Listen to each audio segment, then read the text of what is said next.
बिस्मिल्लाहिर्रहमानिर्रहीम। रब्बी यस्सिर वला तुअस्सिर वतम्मिम बिल खैर वबिका नस्तईन। रब्बी इश्रह ली सदरी वयस्सिर ली अमरी वहलुल उक़दतम मिन लिसानी यफ़क़हू क़ौली। अल्लाहुम्मा इन्नी अस्अलुका इल्मन नाफ़िया। अल्लाहुम्मा इन्नी अस्अलुका इल्मन नाफ़िया। अल्लाहुम्मा इन्नी अस्अलुका इल्मन नाफ़िया। I hope so that you are all good in health and mood। और आज भी आप लोगों ने कुछ ना कुछ न्यू सीखा होगा on your own pace.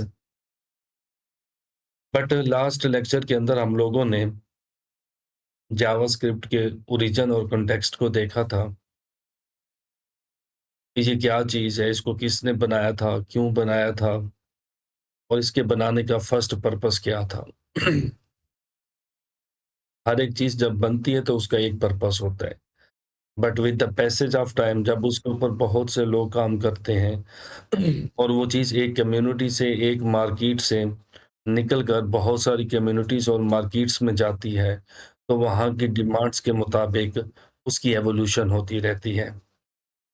Just like इंसान है, अगर वो ज़्यादा गर्म इलाके में कुछ अरसा रहे, तो उसकी बॉडी उस हिसाब से अपने आप को इवॉल्व कर लेती है और वहाँ के टेम्परेचर और एनवायरनमेंट के साथ एडजस्ट हो जाती है। और अगर वही इंसान चंद अरसा किसी बिल्कुल कोल्ड एरिया के अंदर चला जाता है, ग्लेशियर्स में चला जाता है या मरी में चला जाता है या रशिया में जाता है और वहाँ का जो माहौल होता है फुली फ्लेज कोल्ड होता है, तो our body takes only few days तो क्या कहते हैं उसे जी, मर्ज विद दैट एनवायरनमेंट। और इसीलिए हम उसको क्या कर लेते हैं जी, अपने आप को इवॉल्व कर लेते हैं। ये नेचर है हमारी ह्यूमन की। ह्यूमन की नहीं बल्कि ऑल ऑफ द एनिमल्स, जितने भी एनिमल्स हैं उनकी ये नेचर है कि वो कल्चर, एनवायरनमेंट और अपनी सराउंडिंग के हिसाब से खुद को इवॉल्व करते रहते हैं।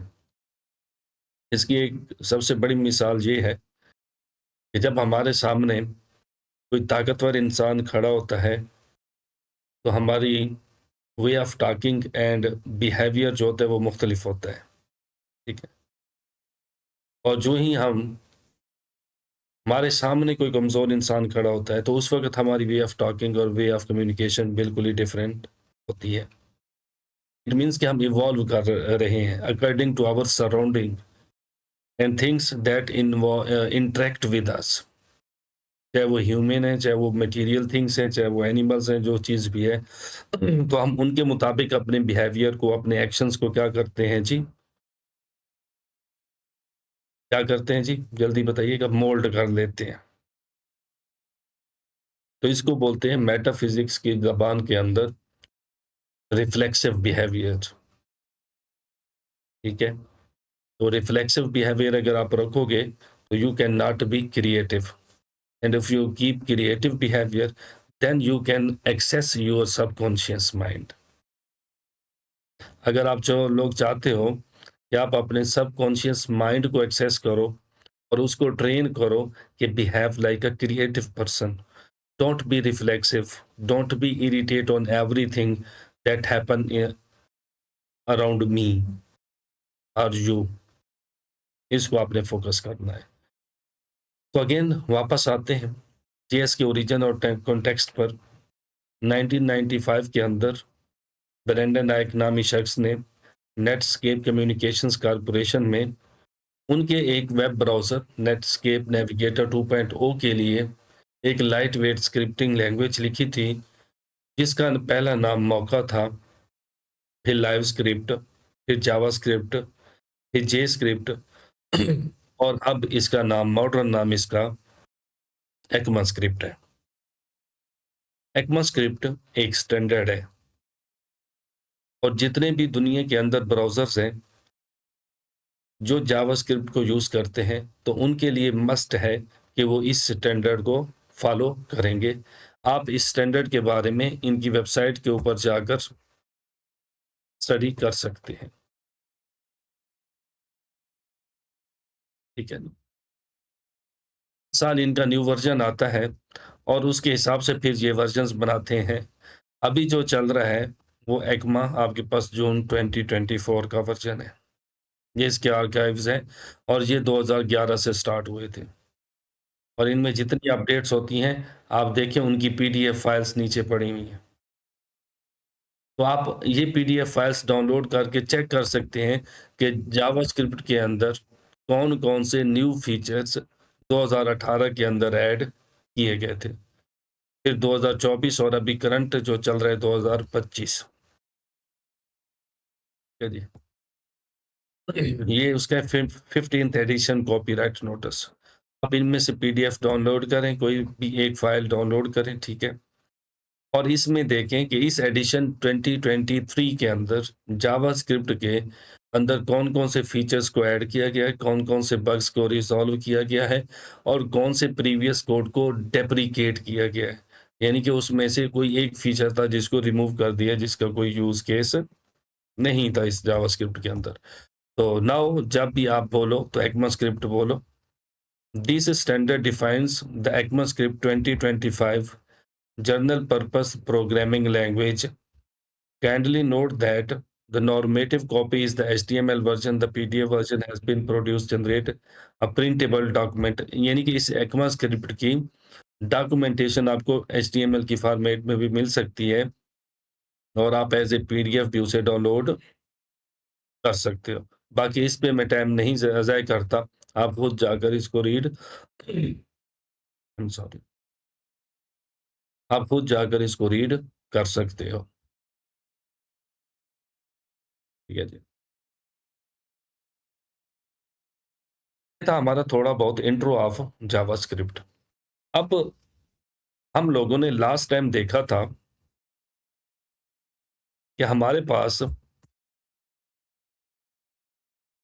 एक डब्बा होता है जिसको हम लोग बोलते हैं, मैं मुख्तसर करते हुए चलूँगा, ठीक है ना? मशीन, हम क्या काम करते हैं, मैं इसको नीचे रखता हूँ, ये बॉटम पे होता है, ठीक है जी। हम इसके ऊपर क्या काम करते हैं जी, ओएस कर देते हैं इंस्टॉल, ठीक है।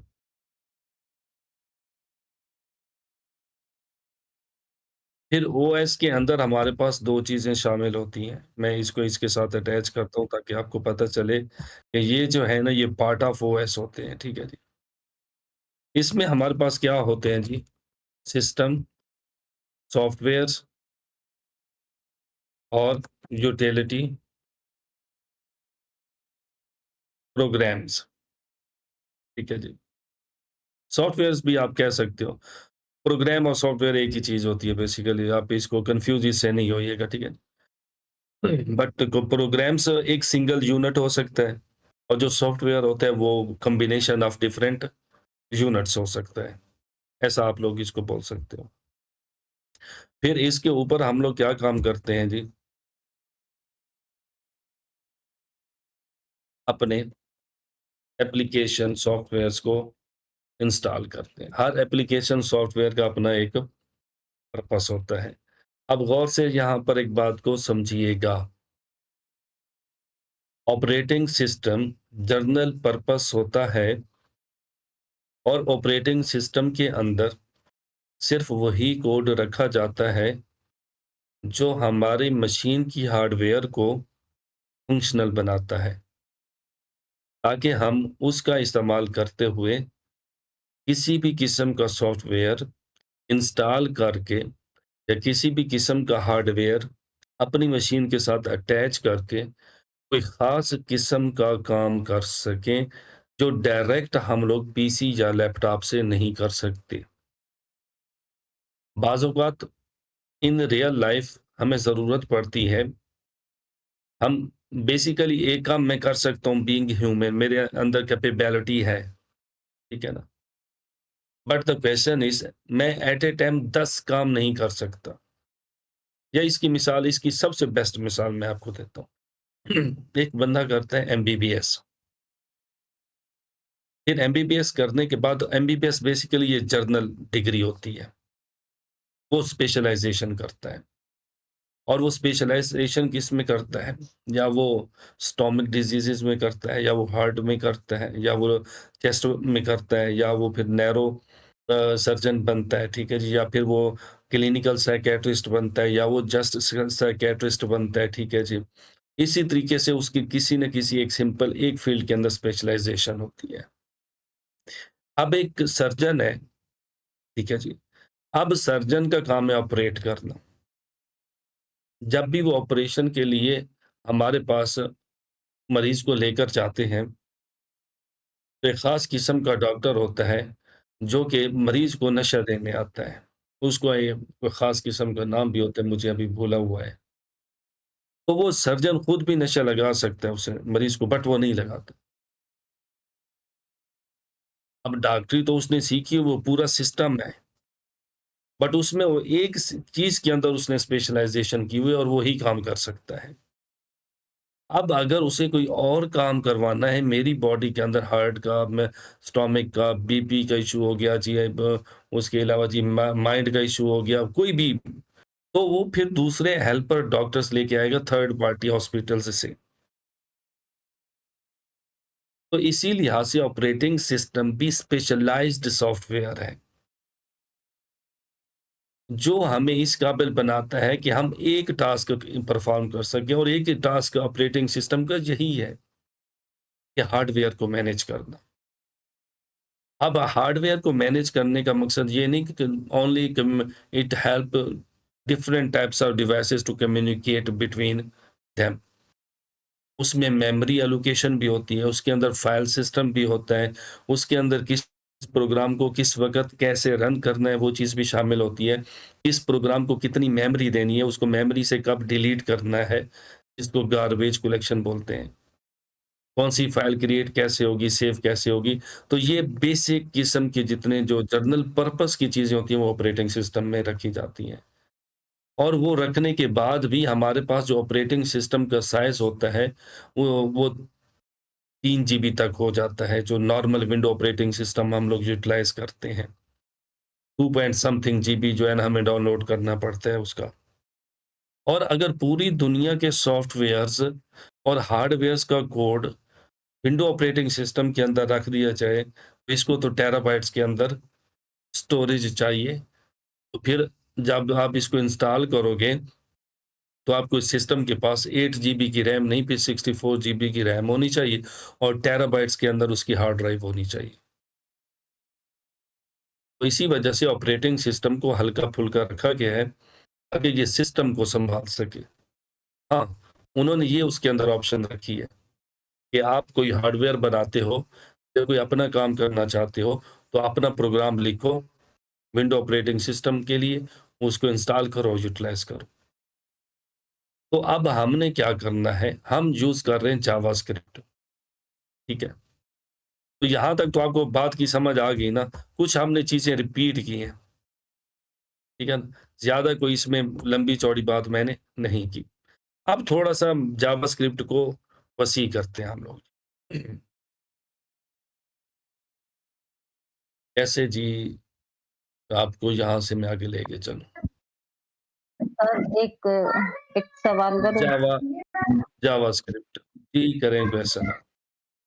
सर ये अभी ओएस के जो आपने 2 पार्ट्स बताए ना, तो सॉफ्टवेयर सिस्टम हो गया, ठीक है, एप्लीकेशन और दूसरा यूटिलिटी प्रोग्राम। ये यूटिलिटी प्रोग्राम मेरी समझ में नहीं आता, ये क्या होता है? यूटिलिटी प्रोग्राम्स होते हैं, आप सीएमडी यूज़ करते हो? कैलकुलेटर यूज़ करते हो विंडो के अंदर?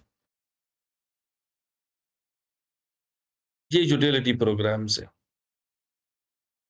कुछ विंडो ने की टीम ने अपने बनाए होते हैं और कुछ वो थर्ड पार्टी इंस्टॉल कर देते हैं। इनको यूटिलिटी बेसिकली प्रोग्राम्स बोलते हैं। एक ऐसा प्रोग्राम जो जस्ट एक सिंगल काम कर सकता है। कैलकुलेटर जो है ना, जस्ट वो कैलकुलेटर का काम कर सकता है और कुछ भी नहीं कर सकता। कैलेंडर है, कैलेंडर जस्ट आपको डेट दिखा सकता है और कुछ भी नहीं कर सकता। तो ये सारे क्या हैं, यूटिलिटी प्रोग्राम्स हैं। अगर आपने विंडो एक्सपी यूज़ की है ना, तो विंडो एक्सपी के अंदर बाकायदा हम स्टार्ट के बटन पे क्लिक करते थे तो लिखा आता था यूटिलिटीज़, और यूटिलिटीज़ के अंदर जाते थे तो तकरीबन 10 से 12 प्रोग्राम्स आ जाते थे उसमें। तो सबसे पहले तो हमें ये समझना चाहिए कि जावास्क्रिप्ट सबसे पहले लिखी गई थी किसके लिए? ब्राउज़र के लिए। तो जब ये सबसे पहले लिखी गई थी ब्राउज़र के लिए, तो ये इसको चलना भी ब्राउज़र के अंदर चाहिए, इसको चलना भी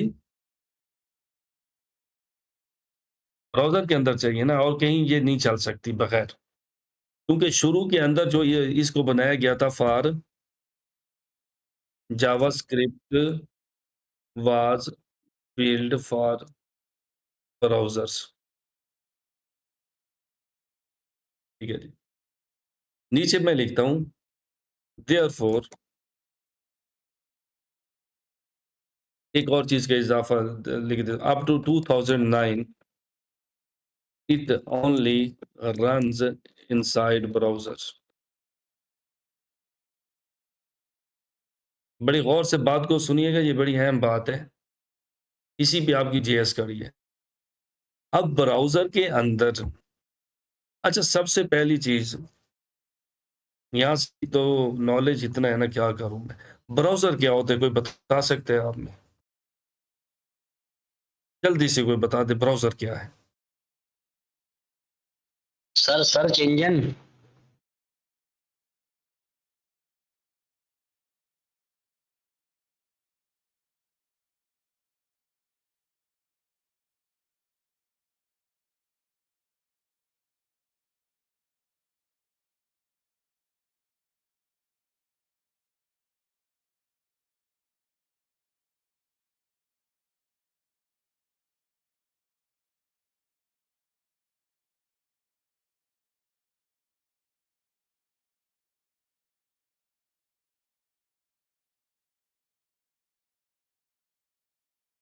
यूज़र इंटरफ़ेस अलीशा क्या है?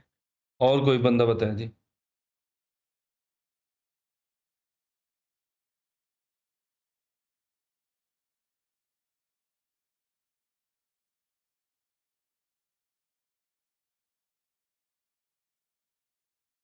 ठीक है और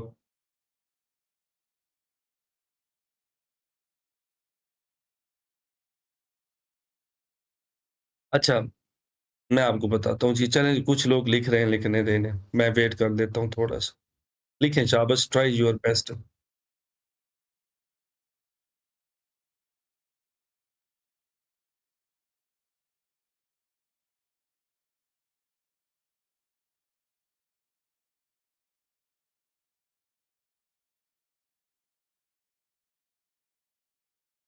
वर्ल्ड वाइड वेब। अच्छा जी, सबसे पहली बात तो कमेंट्स के अंदर अगर देखा जाए तो जो करेक्ट आंसर है, वो सबा सरफराज का है। नियर अबाउट जो नज़दीक तरीन है, कि program that can send request and get response. ठीक है जी। ये यानी कि बिल्कुल सिंपलेस्ट आंसर इसका बेस्ट है। It's not a world wide web, browser world wide web नहीं है, I am sorry Alisha, and it's not a search engine Ali, I am sorry for that. User interface हम मे बी वैसे तो हर एक चीज़ user interface ही है ना, but कह सकते हैं कि ये एक यूज़र इंटरफेस है। ब्राउज़र फॉर फ्रंट एंड हम ये भी कह सकते हैं फ्रंट एंड के लिए ब्राउज़र होता है। The question is a software or an application that has capability to handle the network request, and after that whatever it get from the server will perform some operations on it and show everything on the screen as a web page. It may be web application, it may be game, it may be image, it may be video, it may be audio, it may be text, it may be any kind of file, it में B PPT, कोई भी चीज़ हो सकती है, data हो सकता है किसी भी किस्म का। But the first and the foremost I am sorry purpose of browser is to handle the network request. It means कि it's only work for internet and we all know that on internet there is only transfer of data. On internet, there is only transfer of data. And that data has different formats, video formats, audio formats, files format, text format, JSON format, ठीक है जी, XML format में होता है ये, binary format के अंदर ये होता है, और डिफरेंट फॉर्मेट्स के अंदर ये एग्जिस्ट करता है। And we will see how it handle network request. तो ये तो हो गया हमारे पास ब्राउजर की डेफिनेशन। अब जब हम ब्राउजर की बात करते हैं, ठीक है जी, ब्राउजर के अंदर दो चीजें आ जाती हैं। एक ब्राउजर इटसेल्फ आ जाता है, ये बातें मैं लिखूंगा नहीं क्योंकि ये बातें मेरे दिमाग में है, मैंने आपको आपके दिमाग में दाखिल करनी है, ठीक है, आपने सुनना है, नोट्स बनाते जाए साथ। ब्राउजर के अंदर बेसिकली दो चीजें ज्यादातर इन्वॉल्व होती हैं अगर हम इसकी कोर को ना देखें तो। कोर में तो बहुत ज्यादा चीजें होती हैं ना, and no one know except the creator of the browsers how their browser works. एक बात याद रखें कि जिन्होंने ब्राउज़र बनाया होता है, वही जानते हैं कि वो ब्राउज़र बिहाइंड द सीन कैसे काम करता है। Why?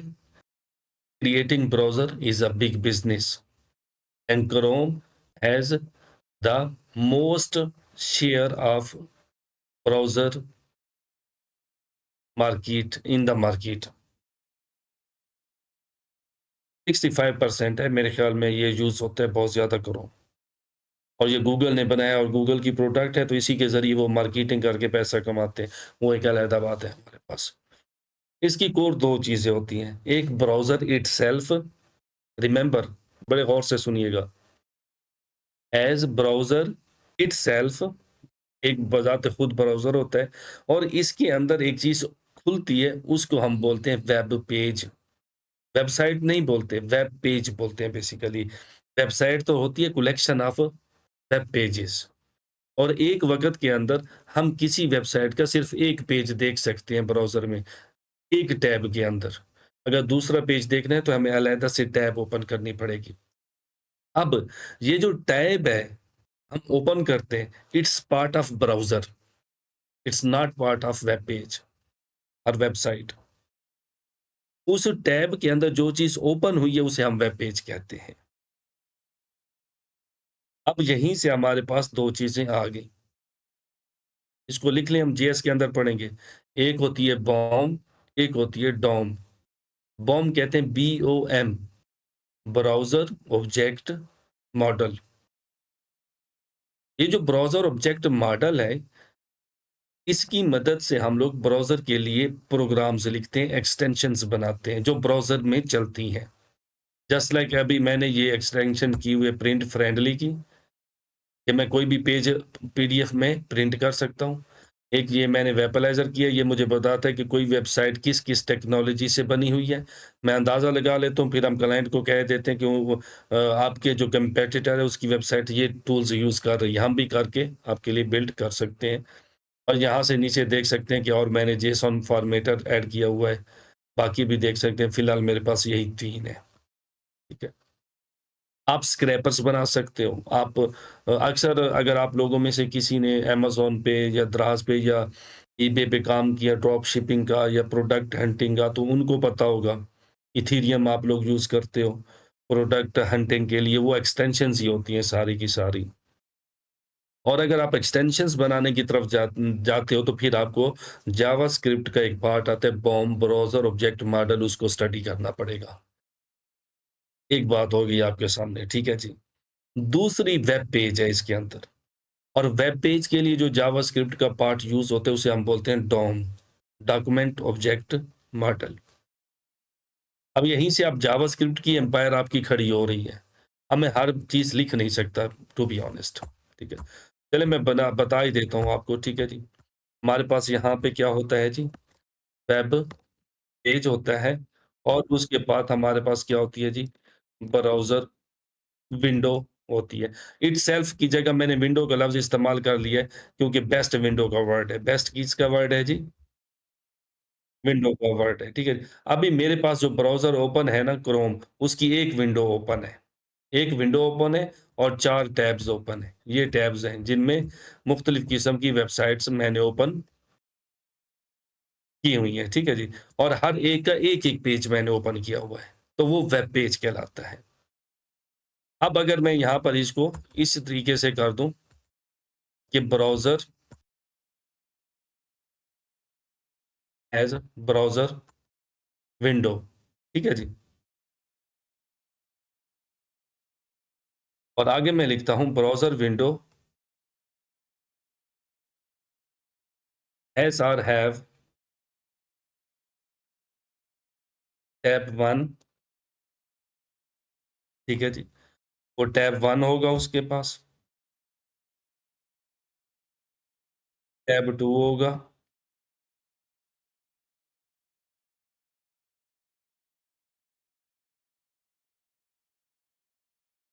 Tab 3 and so on, जितने हम ओपन करना चाहे, जितने हमारे कंप्यूटर की जान उठा सकती है ना, उतने टैब्स हम लोग ओपन कर सकते हैं। अदरवाइज हमारा सिस्टम क्या हो जाता है, क्रैश कर जाता है, हैंग हो जाता है, फिर हमें उसे जो है ना हार्डली बंद करना पड़ता है, पावर के बटन को थोड़ी देर प्रेस करके रखते हैं तो वो बिल्कुल शट डाउन हो जाता है। और हर एक टैब के अंदर हम लोग क्या काम करते हैं जी, वेब पेजेस ओपन कर सकते हैं। Let me take water break.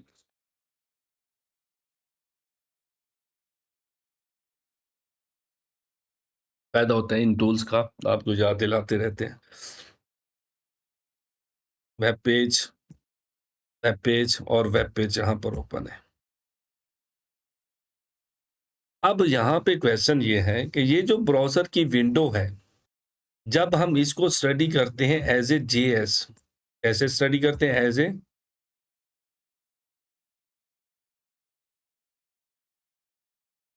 जी, बॉम ब्राउज़र ऑब्जेक्ट मॉडल। और अगर आप मज़ीद इसके बारे में पढ़ना चाहते हैं तो जावास्क्रिप्ट इस वेबसाइट के ऊपर चाहते हैं, तो हमारे पास ये दोनों आपको देते हैं। यहाँ पर देखें ब्राउज़र डॉक्यूमेंट इवेंट्स, ठीक है? जहाँ यहाँ पर आएँगे तो आपको यहाँ पर मिल जाएगा जी, लेट मी सी, ये देखें ब्राउज़र, इसकी डॉक्यूमेंट और इवेंट्स, ये जो सारा कुछ है ये ब्राउज़र्स के बारे में है। और डॉक्यूमेंट ऑब्जेक्ट मॉडल के बारे में, अच्छा स्पेसिफिकली बॉम के बारे में यहाँ नहीं, मैं इसको सर्च कर लेता हूँ ताकि पता चले बॉम कहाँ पे है। अच्छा बॉम यहाँ पे नहीं है बिल्कुल ही, इन्होंने इसको आई थिंक स्किप किया हुआ है, ठीक है? मैं अलहदा से आता हूँ और मैं लिखता हूँ बॉम, ठीक है? और एमडीएन डॉग्स आगे लिख देता हूँ क्योंकि मेरी फेवरेट यही है।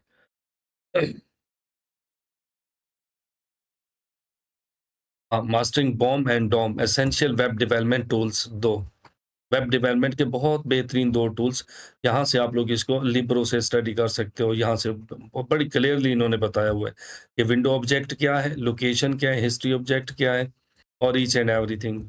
वेरी नाइस, बहुत अच्छे से इन्होंने एक्सप्लेन किया होगा इसको, ठीक है जी? तो आप यहाँ से पढ़ सकते हो, मोर टॉपिक्स भी हैं, की frames, JavaScript package manager, NPM, image file format, manipulating web pages, event form events. We will also study these in future, but here you can also study the browser object model and DOM object model are essential tools for web developers, and enabling them to interact with both the browsers and the document content of a web page.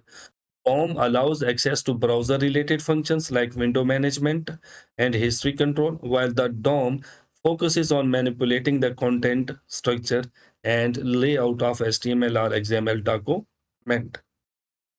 So it means if you want to become fully fledged engineer to build high standard web applications or enterprise softwares, then you must have to understand how BOM work and how DOM work.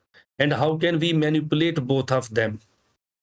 Real में Baum manipulation होती है और Dom manipulation होती है, जिसको हम लोग study करने वाले हैं। अब यहाँ पर ये एड्रेस बार है, ये क्या है? ये जो एड्रेस बार है, it's part of browser window, not part of website. ये वेबसाइट का पार्ट नहीं है। वेबसाइट का पार्ट ये वाला है जो अभी मैंने जिसको हाइलाइट किया, जिसके अंदर आप कंटेंट देख सकते हो। Other than this content, everything is part of browser. Everything is part of browser. उसको हम लोग बोलते हैं बॉम। और उसी के अंदर हम लोग वेब पेज को स्टडी करते हैं। किसको स्टडी करते हैं जी?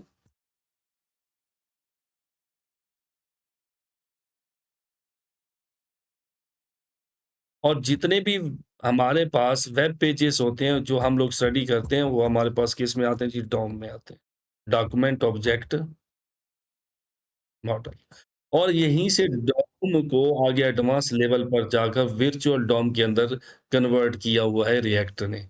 और उस वर्चुअल डॉम को कंट्रोल करने वाला जो इंजन है रिएक्ट के पास, उसको बोलते हैं हम लोग फाइबर, रिएक्ट फाइबर बोलते हैं। React reconciliation engine. वो हम रिएक्ट में पढ़ेंगे इंशाल्लाह इन डेप्थ। बट सबकी बुनियाद यही है।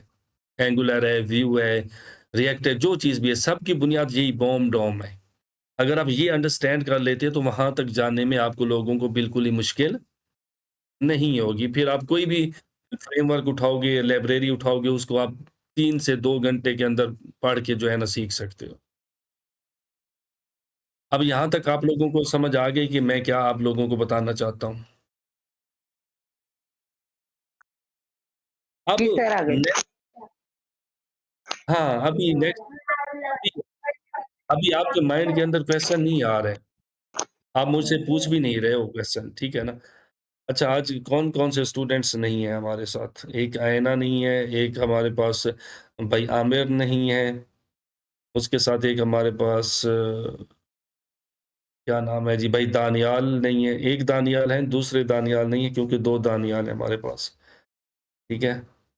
अ, दा हाँ, दानियाल एक नबी का नाम था, अल्लाह के नबी थे, हज़रत दानियाल अलैहिस्सलाम।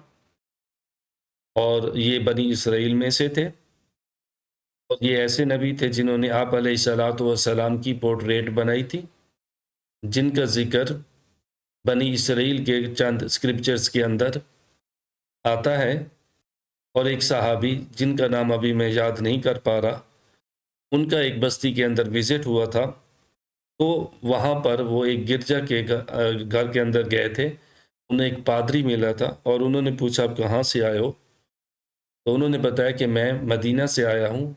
तो पादरी ने कहा, "अच्छा, जो खजूरों की सरज़मीन है?" उन्होंने कहा, "हाँ जी।" कहते हैं कि वहाँ पर कोई नबी आए हैं? उन्होंने कहा, "जी, वहाँ पर वाक़ई एक नबी आए हैं।" तो वो कहते हैं साहबी कि मुझे फिर वो एक कमरे में ले गए, मुझे एक तस्वीर दिखाई, तो मैंने पहचान लिया कि वो हमारे प्यारे नबी हज़रत मोहम्मद सल्लल्लाहु अलैहि वसल्लम की फिर उन्होंने एक और मुझे पोर्ट्रेट दिखाई, तो वो हज़रत अबू बकर सिद्दीक़ की थी। फिर उन्होंने एक मुझे और पोर्ट्रेट दिखाई, तो वो हज़रत उमर बिन ख़त्ताब की थी।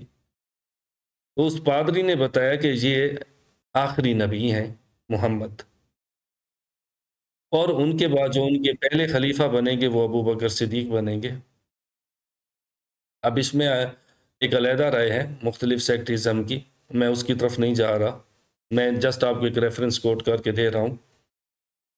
तो इस हवाले से हज़रत दानियाल अलैहिस्सलाम को पहचाना जाता है। मज़ीद आप इनके बारे में जाकर स्टडी कर सकते हैं कि वो किस कौम के पास आए थे, कैसे आए थे। मज़ीद अब इतनी तो मैं डिटेल में आपको नहीं ब हाँ, अगर आप क़ससुल अंबिया पढ़ी है आप लोगों ने और इंजील आप लोगों ने पढ़ी है, तो वहाँ पर आप लोगों को इनका ज़िक्र ज़रूर मिलेगा। और तारीख़ भी आप लोग पढ़ते हो तो। चलें, थोड़ा-सा दानियाल के नाम से मेरे ज़हन में बात आई तो मैंने आप लोगों को बता दी। अब यहाँ पर क्वेश्चन ये है, 2 चीज़ें आ गई BOM and DOM. Both work कर रहे हैं जावास्क्रिप्ट के ऊपर। किस पे वर्क कर रहे हैं जी? किस में काम कर रहे हैं?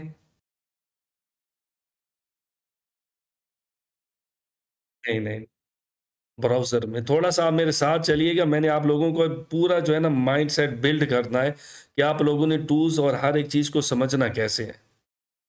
थोड़ा-सा आप मेरे साथ फ़ोकस को बिल्ड करेंगे। We have two things now, BOM and DOM. BOM is browser itself. DOM is the document that we open inside the browser. And we cannot open that document in any other program. ठीक है जी। तो Dom को हम Baum में ही open कर सकते हैं। But Dom और बॉम दोनों के अंदर हम लोग क्या चीज़ें यूज़ करते हैं? जावास्क्रिप्ट यूज़ करते हैं। बट ओनली जावास्क्रिप्ट नहीं होती ब्रो। इसमें क्या होती है HTML plus CSS plus JS is equal to DOM या बॉम हम कह सकते हैं। ये जस्ट हम डॉम ही कहते हैं, इसको फिर मज़ीद थोड़ा बिल्ड करते हैं चीज़ें।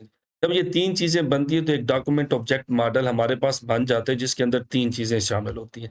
हम इसको ओपन करते हैं बॉम में, ठीक है जी। ब्राउज़र के अंदर हम इसको ओपन करते हैं, ठीक है जी। अच्छा आप कन्फ्यूज़ होंगे, मैं कन्फ्यूज़ नहीं करना चाहता और चीज़ों को मैं मुबहम नहीं रखना चाहता आप लोगों के लिए। डॉक्यूमेंट ऑब्जेक्ट मॉडल हम लोग बेसिकली टेक्निकली कहते हैं, हम इसको आम ज़बान में वेब पेज कहते हैं जो कि बेस्ट वे है इसको डिस्क्राइब करने का।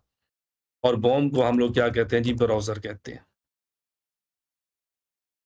ठीक हो गया? एचटीएमएल, सीएसएस, जेएस को मिलाकर जब एक वेब पेज बनता है तो हम उसे ओपन करते हैं ब्राउज़र के अंदर। अब ब्राउज़र इन 3 को एचटीएमएल, सीएसएस और जेएस को इंटरप्रीट करता है, रीड करता है, फिर कंपाइल करता है, कंपाइल करने के बाद उसे अपने एक टैब के अंदर दिखाता है। हम एचटीएमएल और सीएसएस की बात नहीं करने वाले अभी।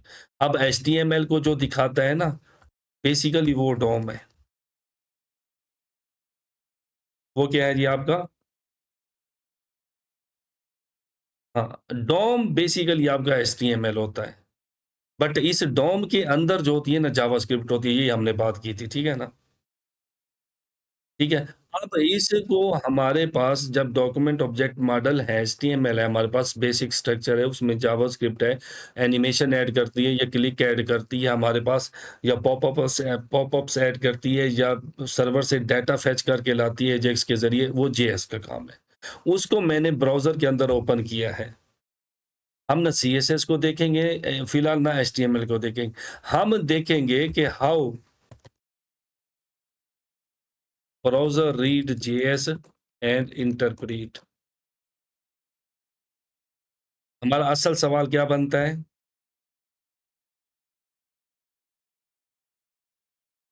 And interpret. अब जावा जो ब्राउज़र है, ब्राउज़र को कैसे पता चलता है कि मेरे पास जावास्क्रिप्ट की फ़ाइल आई है और मैंने उनको उसको इंटरप्रेट करना है? कोई बता सकता है?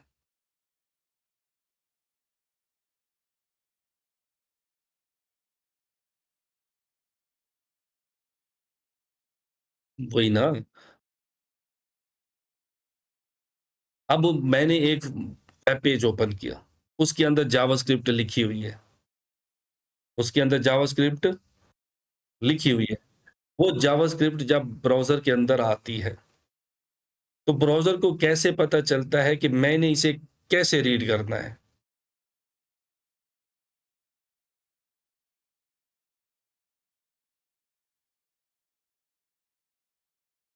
नेक्स्ट आ गया जी।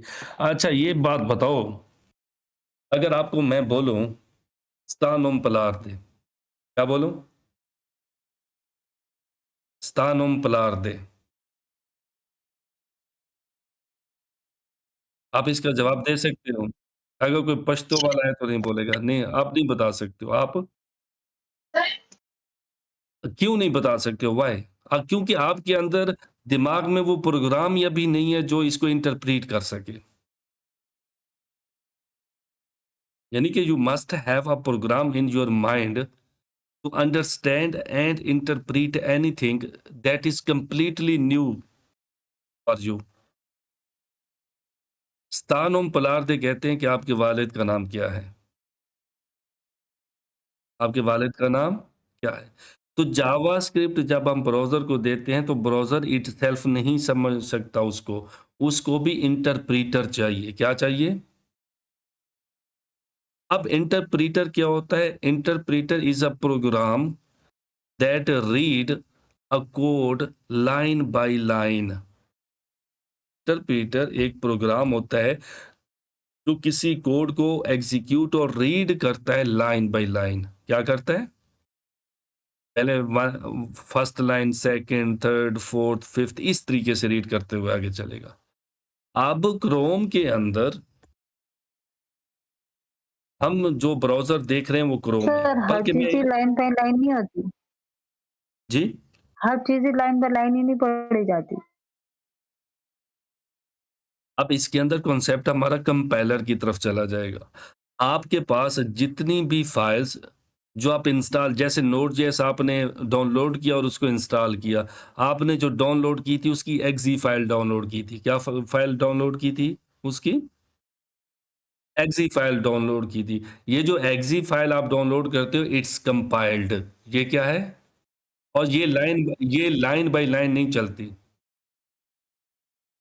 क्योंकि ऑलरेडी प्रोग्राम हम लिखकर उसको मशीन कोड के अंदर कन्वर्ट कर देते हैं।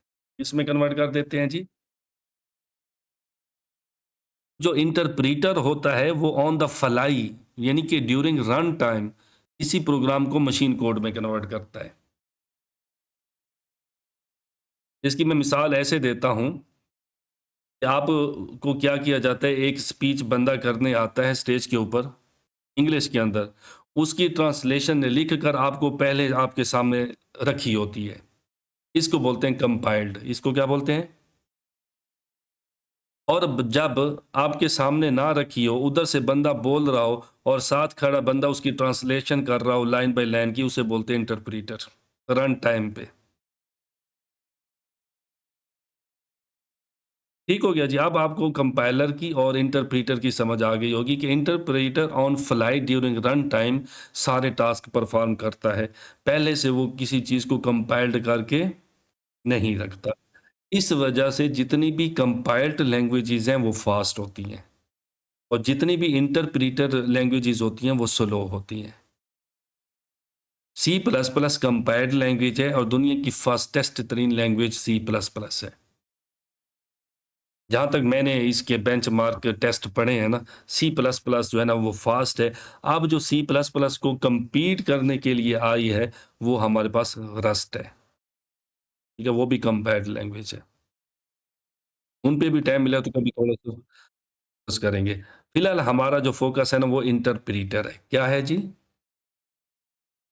अब हमारे सर पास जी, सर किसी ये को जो कोई फाइल डाउन जी सर मैं कहता सर ये जो फाइल डाउनलोड करते हैं सर ये इंटरप्रेटर की तरह लाइन बाय लाइन आती है फिर बाद में नहीं, कंपाइल होती है या हाँ, ना, ये जो आप बात कर रहे हो ना डाउनलोडिंग की, जी डाउनलोडिंग का ये होता है कि एक सर्वर से आई एम सॉरी एक सर्वर से फाइल को लाकर दूसरे सर्वर के ऊपर कंप्यूटर में रखना। इसमें कोई कंपाइल्ड का या इंटरप्रेटर का काम नहीं होता। जस्ट यहाँ पे होता है ट्रांसफर ऑफ डाटा होता है या ट्रांसफर ऑफ फाइल होता है। जस्ट एक file same as it is एक कंप्यूटर पे पड़ी थी, वहाँ से वैसे ही सेम एज़ इट इज़ वो उठी है और दूसरे कंप्यूटर पर चली गई है। वो ब्लूटूथ के ज़रिए जा सकती है, वो इंफ्रारेड के ज़रिए जा सकती है, वो डायरेक्ट वाईफ़ाई कनेक्ट के ज़रिए आजकल फ़ोनों के अंदर आ चुके ऑप्शन डायरेक्ट वाईफ़ाई कनेक्ट का, अगर नेट ना भी हो दोनों मोबाइल कनेक्ट हो जाते हैं। डायरेक्ट वाईफ़ाई के साथ हो सकती है, वो यूएसबी केबल लगाकर भी हो सकती है। ठीक है जी, वो सर इंटरनेट ये के जो ज़रिए भी हो सकती है। चैट जीपीटी जो जवाब देता है ये हो गया ना इंटरप्रेटर। जिस तरह ये चैट जीपीटी हमें जवाब दे रहा होता है लाइन बाय लाइन, ये इंटरप्रेटर है ना। बेसिकली ये इंटरप्रेटर नहीं होता, ठीक है? ये जो हमें चंक्स के अंदर हेलो मेरी आवाज नहीं आ जवाब दे रहा होता है ना, लाइन बाय लाइन लिख के दे रहा होता है, तो ये चंक्स के अंदर डाटा आता है बैकएंड से। हम चाहते हैं कि यकदम कोई डाटा फ्रंट एंड के ऊपर ना जाए। जूँ-जूँ चैट जीपीटी पीछे लिखता जाए, वो लाइन बाय लाइन जो है ना रियल टाइम के अंदर वेब सॉकेट की मदद से फ्रंट एंड के ऊपर भेजता जाए। इसको हम प्रोग्राम करते हैं। क्या करते हैं इसको हम लोग? प्रोग्राम करते हैं। हम वो प्रोग्राम लूप्स लिखकर भी कर सकते हैं, वो प्रोग्राम हम लोग वेब सॉकेट का यूटिलाइज़ करते हुए भी कर सकते हैं। तो ये सारा तरीक़ेकार होता है हमारे पास। तो जो इंटरप्रेटर याद रखें, जो कंपाइलर या इंटरप्रेटर होता है, उसका काम यही होता है कि हमारे ह्यूमन रीडेबल कोड को मशीन कोड के अंदर कन्वर्ट करना। इनका ये काम होता है। और जो हमारा सीपीयू होता है ना, वो अंडरस्टैंड करता है मशीन लैंग्वेज को। हमारा सीपीयू जो है ना, ये ह्यूमन रीडेबल को नहीं करता, अंडरस्टैंड नहीं करता। तो सीपीयू तक जब हमारी लैंग्वेज की कोई भी चीज़ जाती है, तो वो मशीन लैंग्वेज कोड के अंदर कन्वर्ट हो चुकी होती है। और वो कैसे होती है, उसको हम फिर आगे देखेंगे कि हम लिखते हैं a is equal to b 10, तो a is equal to 10 binary code के अंदर कैसे कन्वर्ट होकर सीपीयू के पास जाता है, और सीपीयू का जो अरिथमेटिक लॉजिक यूनिट होता है, वो फिर उस पे कैसे एक्शंस परफॉर्म करता है। दरमियान में कितने स्टेप्स शामिल होते हैं और क्यों होते हैं, वो भी हम इंशाल्लाह देखने वाले हैं 1 बाय 1। तो how browser read JS and interpret, यहाँ तक तो पहुँच गए ना। JavaScript was built for browsers. Browser has window. Window has or have different tabs, and inside each tab we can open a web page. Browser window itself is commonly known as BOM, browser object model, and a web page is known as document object model.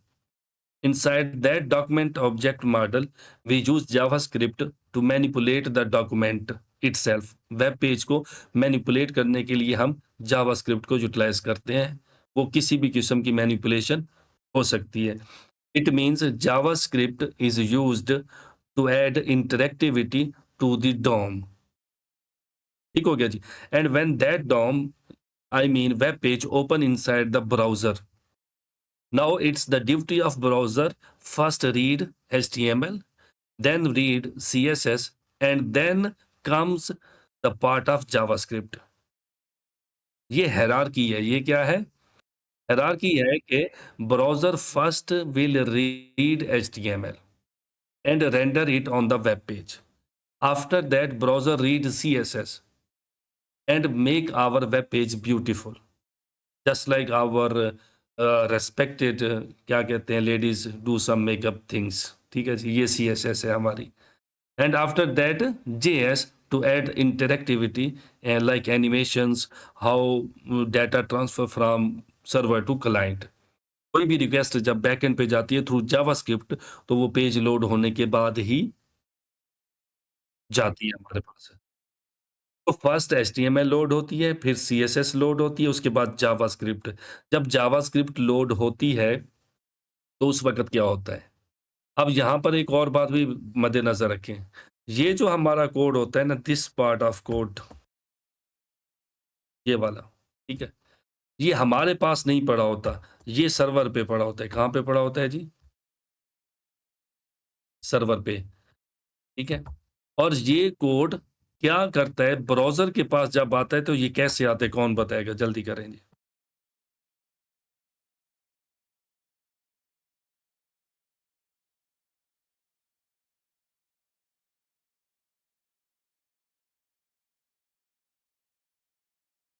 Node.js. Yes, हमारा CPU read होता, utilise होता है।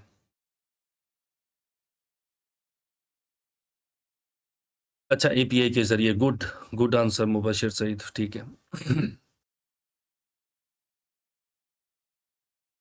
हम भेजते हैं server पे request. क्या भेजते हैं? रिक्वेस्ट भेजते हैं, ठीक है जी। सर्वर बदले में हमें क्या देता है? रिस्पॉन्स देता है। अब ये जो रिस्पॉन्स आता है ना हमारे पास फ्रंट एंड के ऊपर, याद रखिएगा, ब्राउज़र क्या करता है? ब्राउज़र फर्स्ट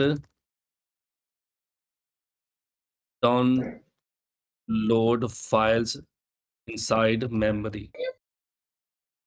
जो मेमोरी होती है ना हमारे सिस्टम की, ब्राउज़र वहाँ पर आकर फाइल्स को रख देता है।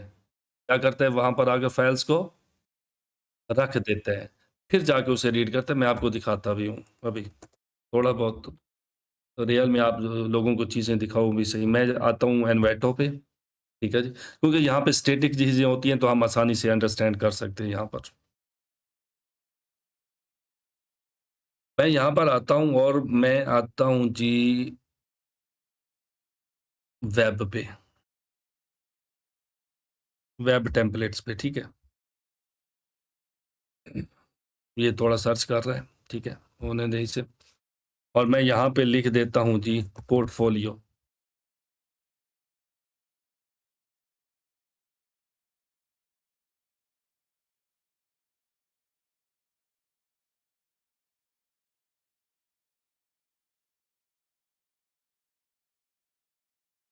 अब ये पोर्टफोलियो मेरे पास बहुत सारे ओपन हो गए, मैं एक ओपन कर लेता हूँ जस्ट लाइक दिस वन, ठीक है जी, इमेजिनेशन वाला, ठीक है जी। Imagination is more important than knowledge. Oh man, my favorite quotation from Einstein that imagination is more powerful than knowledge because knowledge has limitation and imagination has no limitation. So, if you have strong imagination power, then you can imagine anything, and what you can imagine, you can draw, and what you can draw, you can build through code. Understand this. तो मैं अब क्या करता हूँ, इसको मैं live preview करता हूँ इसका। अब ये डाउनलोड कर रहा है सारी फाइल्स को, देखा है ना, ये लोडर आ रहा है हमारे पास, ये डाउनलोड हो रही हैं भली। अब मैं इसकी फाइल्स देखता हूँ, मैं इसको इंस्पेक्ट करता हूँ, ठीक है। बाद में पढ़ेंगे कि कंसोल क्या होता है, सारी चीज़ें क्या होती हैं। मैं आऊँगा यहाँ पर सोर्स टैब के अंदर, और सोर्स में देखूँगा तो मेरी पूरी वेबसाइट आई पड़ी है, कोमोडो सॉफ्ट। इसके अंदर जाता हूँ, HTML, उसके अंदर assets, CSS, fonts, image, JavaScript आई पड़ी है।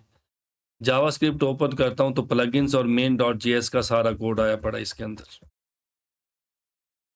अब अगर मैं चाहूँ तो मैं क्या काम करूँगा, मैं इसको राइट क्लिक करूँगा, ठीक है जी, I am sorry for that.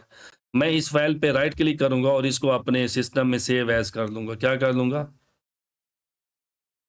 और मैं पूरे का पूरा with design and each and everything इसको कॉपी पेस्ट करता हूँ, मुझे यहाँ से परचेज़ करने की ज़रूरत ही नहीं रहेगी। मैं क्योंकि डेवलपर हूँ ना, मैं जानता हूँ कैसे मैंने चीज़ों को लेना है। तो मैं कंप्लीट इस की जो फाइल्स हैं ना, CSS की ईच एंड एवरी, ये CSS की फाइल्स हैं, प्लगइन्स हैं। राइट क्लिक करके इसको क्या कर सकता हूँ, सेव एज़ कर सकता हूँ, कंप्लीट डाउनलोड हो जाएगा मेरे पास इसका डिज़ाइन। और मैं आसानी के साथ क्या कर सकता हूँ, अपनी वेबसाइट उस कंटेंट ऐड करके सारा कुछ ऐड कर सकता हूँ। अब देखो पूरी फाइल सर्वर से उठकर इस वक़्त मेरे कंप्यूटर की मेमोरी के अंदर मौजूद हैं, ये CSS की फाइल्स सारी। और यहाँ पे देख लो तो वाज़ेह आपको लिखेगा, ये देखिए डॉम ब्रेक पॉइंट्स क्या है? प्रॉपर लिसनर्स, इवेंट लिसनर्स, ये जावास्क्रिप्ट है। ठीक है जी, CSP वायलेशन ब्रेक पॉइंट्स हैं, CSP सिक्योरिटी होती है बेसिकली, ठीक है ना? कंटेंट सिक्योरिटी पॉलिसी होती है, इसको भी CSP को भी हम लोग पढ़ेंगे। और इसके लिए हम Node.js के अंदर एक पैकेज यूज़ करते हैं, उसका नाम है हेलमेट, ठीक है? ऊपर देखिए XHR and fetch break points, call stack, the beauty of Node.js call stack, scope, अभी स्कोप के अंदर कोई चीज़ मौजूद नहीं है। What is scope? What can and where can we access, ठीक है जी। हम जावास्क्रिप्ट के अंदर क्या, कब, कहाँ पर एक्सेस कर सकते हैं, that's define in the scope. फिर ऊपर बाच भी है हमारे पास, ये ऊपर डिबगर है हमारे पास, ये वाली चीज़ें। ये वाला जो पार्ट है ये किसका है? डिबगर का है। जब हम अपने कोड को डिबग करेंगे तो यहाँ से उसे रन करेंगे, दैट्स इनसाइड सोर्स। तो इस सोर्स के अंदर जब आप लोग आते हो तो आपको उस वेबसाइट जो इस वक़्त इस टैब के अंदर ओपन है, उसकी तमाम फाइल्स आपको मिल जाएँगी। ठीक हो गया? And you can download from that. बल्कि आप सीधा कह लें कि आप चोरी कर सकते हो वहाँ से, but it's not good practice. ठीक है जी। तो आज एक हैक आपको इसका भी मिल गया कि how you can check the files of the, यानी कि आपको पता चल गया ना वाज़ेह कि ऐसे नहीं कि वेब पेज ओपन हुआ सब कुछ आ गया, नो ऐसा नहीं है। उसकी फाइल्स आती हैं, साथ में क्या आती हैं? फाइल्स। इन फाइल्स को बेसिकली हम लोग बोलते हैं एसेट फाइल्स। क्या बोलते हैं? एसेट फाइल्स बोलते हैं। इसके साथ एक नेटवर्क टैब भी होती है, उस नेटवर्क टैब के अंदर देखते हैं हम लोग कैसे कौन-सी चीज़ कैसे डाउनलोड होती है, उसका टाइप कौन-सी है, उसने कितना टाइम लिया सर्वर से यहाँ तक आते हुए, ये सारी चीज़ें हम लोग नेटवर्क टैब के अंदर डिस्कस कर लेते हैं। तो अब browser first download files inside memory, तो ज़ाहिर-सी बात है जब वो डाउनलोड करेगा हमारे कंप्यूटर में कहीं न कहीं तो वो रखेगा ना फाइल्स को। हवा में तो कोई फाइल नहीं हो सकती ना। तो वो हमारे कंप्यूटर की मेमोरी के अंदर रखेगा, ठीक है जी। अब मेमोरी में उस वो रख दी। द क्वेश्चन इज़ मेमोरी में रखने के बाद उनको प्रोसेस करके दिखाएगा कैसे? अस अ असल पॉइंट ये है, असल जो यहाँ से पॉइंट उठा था ना, वो यही पॉइंट उठा था, ठीक है ना? इसको मैं छोटा कर देता हूँ यहाँ पर। अब हम वो चीज़ पढ़ने जा रहे हैं, कि ये हमारे पास मेमोरी में कैसे सारा कुछ रीड आउट करता है और सारा कुछ करेगा। इसके लिए छोटा-सा मैं अगर आप मुझे थोड़ा-सा टाइम दें, तो मैं आप लोगों के लिए एक जदवल बना लेता हूँ। जदवल समझते हैं? हैं? इंडेक्स इंडेक्स इंडेक्स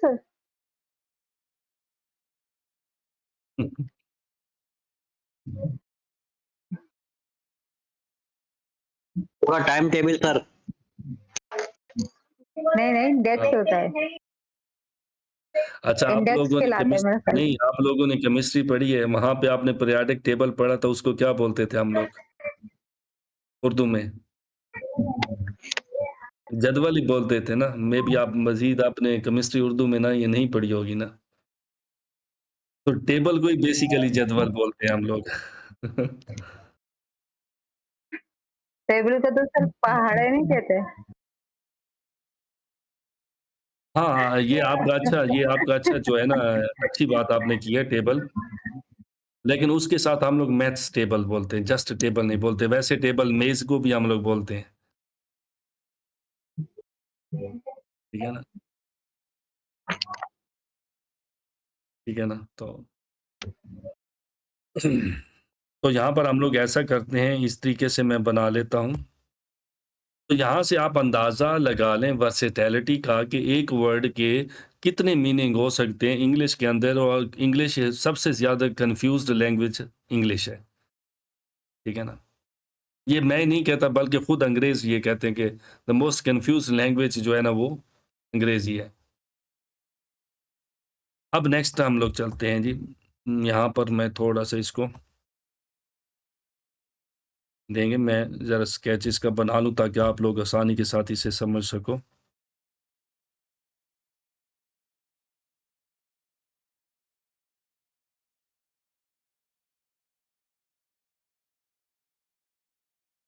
अब यहाँ पर मैं क्या लिखता हूँ, ऊपर मैं लिख देता हूँ ब्राउज़र। क्या लिख देता हूँ जी?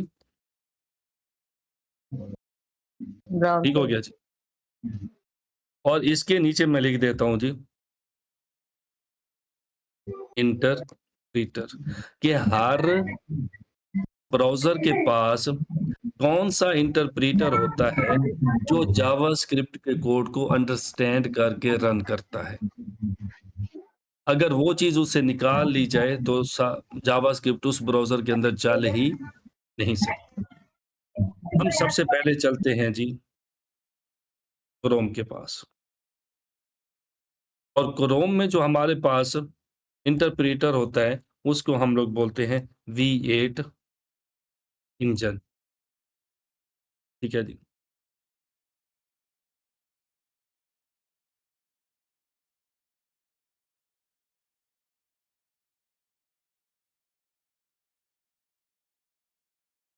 नेक्स्ट हमारे पास होता है जी मोज़िला। मोज़िला के पास होता है स्पाइडर मंकी, ठीक है जी। उसके बाद हमारे पास क्या है जी, सफारी। सफारी मैक ओएस के अंदर आता है बिल्ट इन। इसके लिए वो यूज़ करते हैं जेएस कोर को। किसको यूज़ करते हैं? जेएस कोर को यूज़ करते हैं। उसके बाद हमारे पास एज है, माइक्रोसॉफ्ट का आई थिंक ये, और ये किसको यूज़ करता है? ये भी यूज़ करता है बेसिकली V8 को, बट इसके ख़ास नाम होते हैं चाकरा V8 based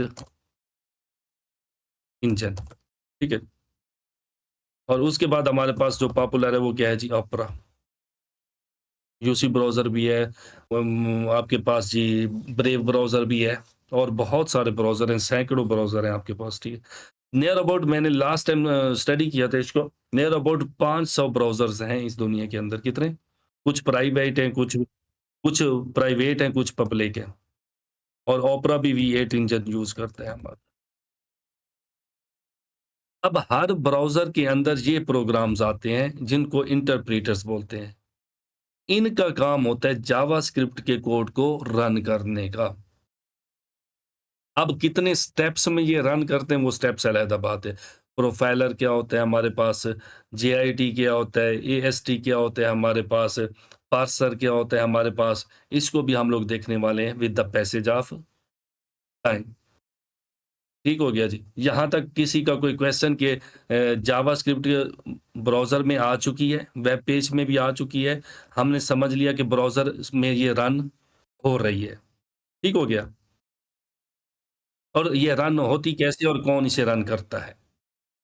the question is, हमने ऊपर लिखा है therefore up to 2009 it only runs inside browser. तो 2009 के बाद फिर ये कहाँ पे रन हुई? ब्राउज़र तो लिमिटेड है ना, ब्राउज़र क्या है? लिमिटेड है।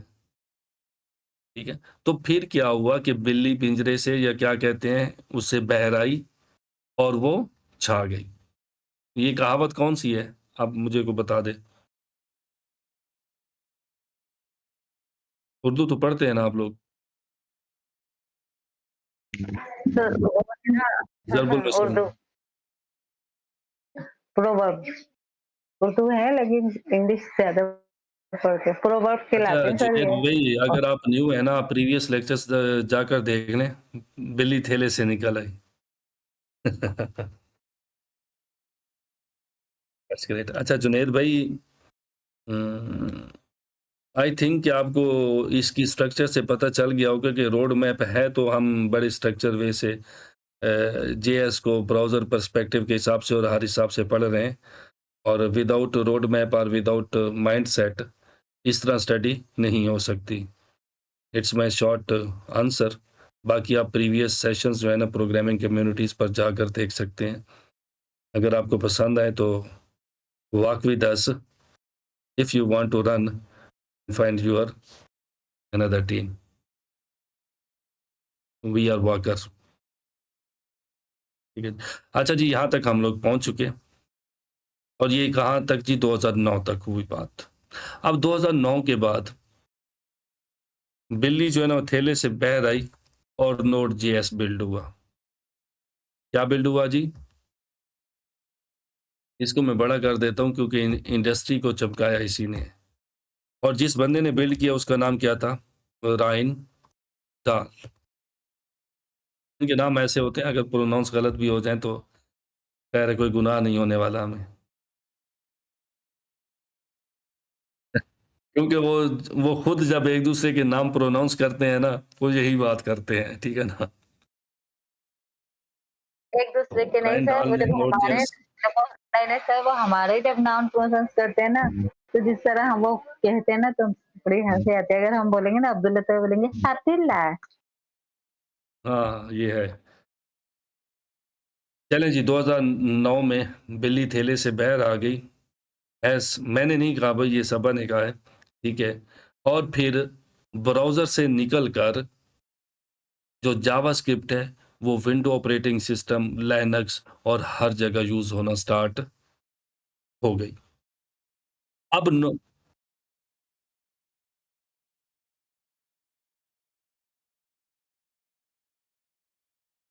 लिनक्स के ऑपरेटिंग सिस्टम मीन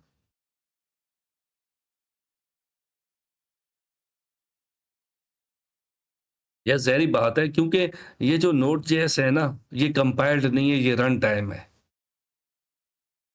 ये क्या है? ये रन टाइम है, ये कोई प्रोग्राम या सॉफ्टवेयर नहीं है।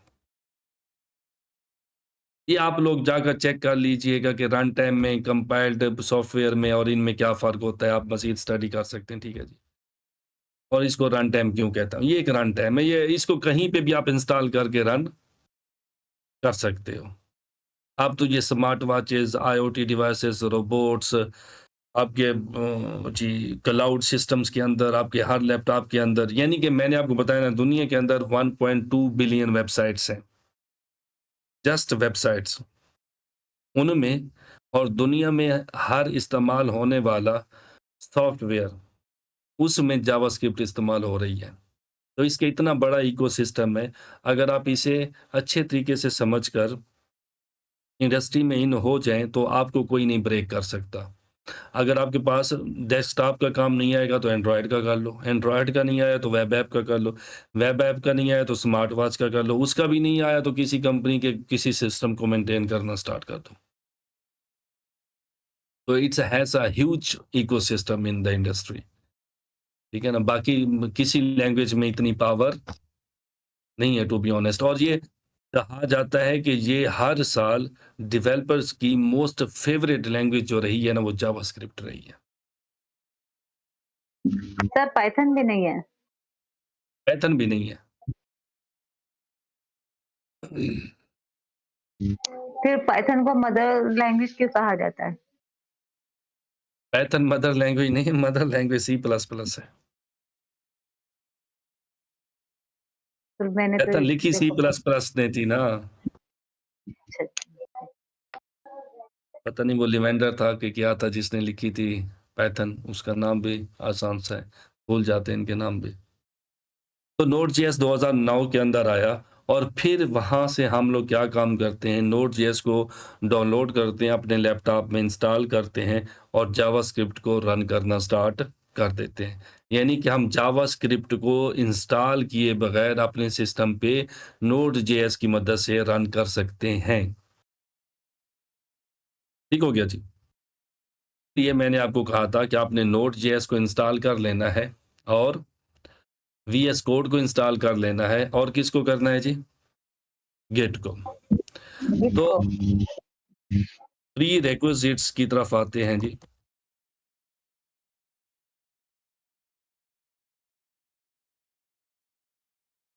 Start working on JS। उनमें हमने क्या कहा था कि प्री रिक्विजिट्स के अंदर आप लोगों ने एक तो इंस्टॉल करना है जी Node.js, इसका वर्जन कौन सा? LTS, long term support. दूसरा क्या जी? VS कोड, IDE, इसको बोलते हैं इंटीग्रेटेड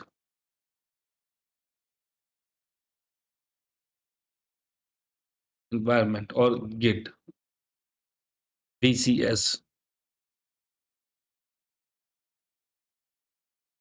वर्जन कंट्रोल सिस्टम। इन 3 प्रोग्राम्स का आपके पास होना बहुत ही ज़रूरी है।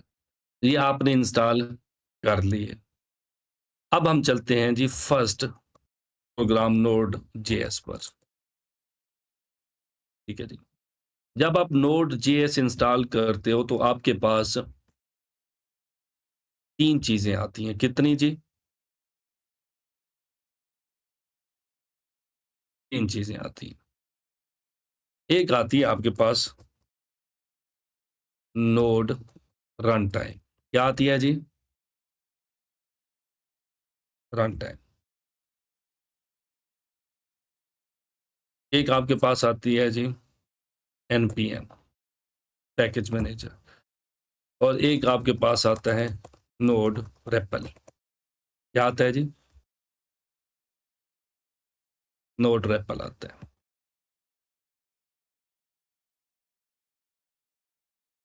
रन टाइम क्या करती है?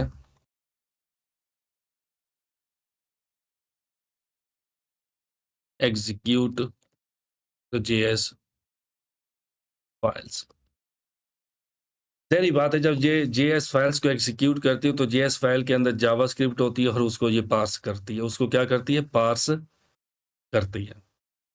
मैं कुछ कीवर्ड्स बोलूंगा, वो लिख कर आप उन पे रिसर्च कर सकते हैं। ठीक है जी। npm हमारे पास क्या होता है? Node package manager. It means anything that we want to install or uninstall that required for JavaScript, we use npm. Node JS के अंदर node package manager. Node REPL क्या होता है जी? रेपल बेसिकली ना एक प्रोग्राम और इंटरफेस होता है, बेसिकली मैं इसे इंटरफेस कहूँगा, जिसके अंदर 4 किस्म के काम होते हैं। R stands for read, understand कीजिएगा बड़े गौर से। E for evaluate, E for print, and L for loop। जब भी कोई प्रोग्राम कंप्यूटर की मेमोरी में जाता है, तो कंप्यूटर उसे रीड करता है। गौर से सुनिएगा, जब भी कोई प्रोग्राम यानी कि रन होता है, तो कंप्यूटर की मेमोरी उसे रीड करती है। रीड करने के बाद उसे एवैल्यूएट करती है। एवैल्यूएट से मुराद होता है उस प्रोग्राम को रन करती है। फिर उस प्रोग्राम से जो चीज़ हमें आउटपुट हासिल होती है, उसे प्रिंट करती है। प्रिंट करने के बाद लूप चलाती है और दोबारा हमारे सिस्टम को इस काबिल बनाती है कि हम कोई और चीज़ लिख सकें। और ये ऐसे सर्कल चलता रहता है। Read, evaluate, print, loop.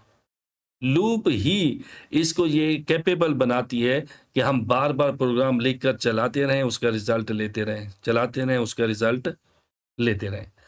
अब नोड रन टाइम को आप डायरेक्ट नहीं देख सकते। नोड रन टाइम को आप डायरेक्ट नहीं देख सकते।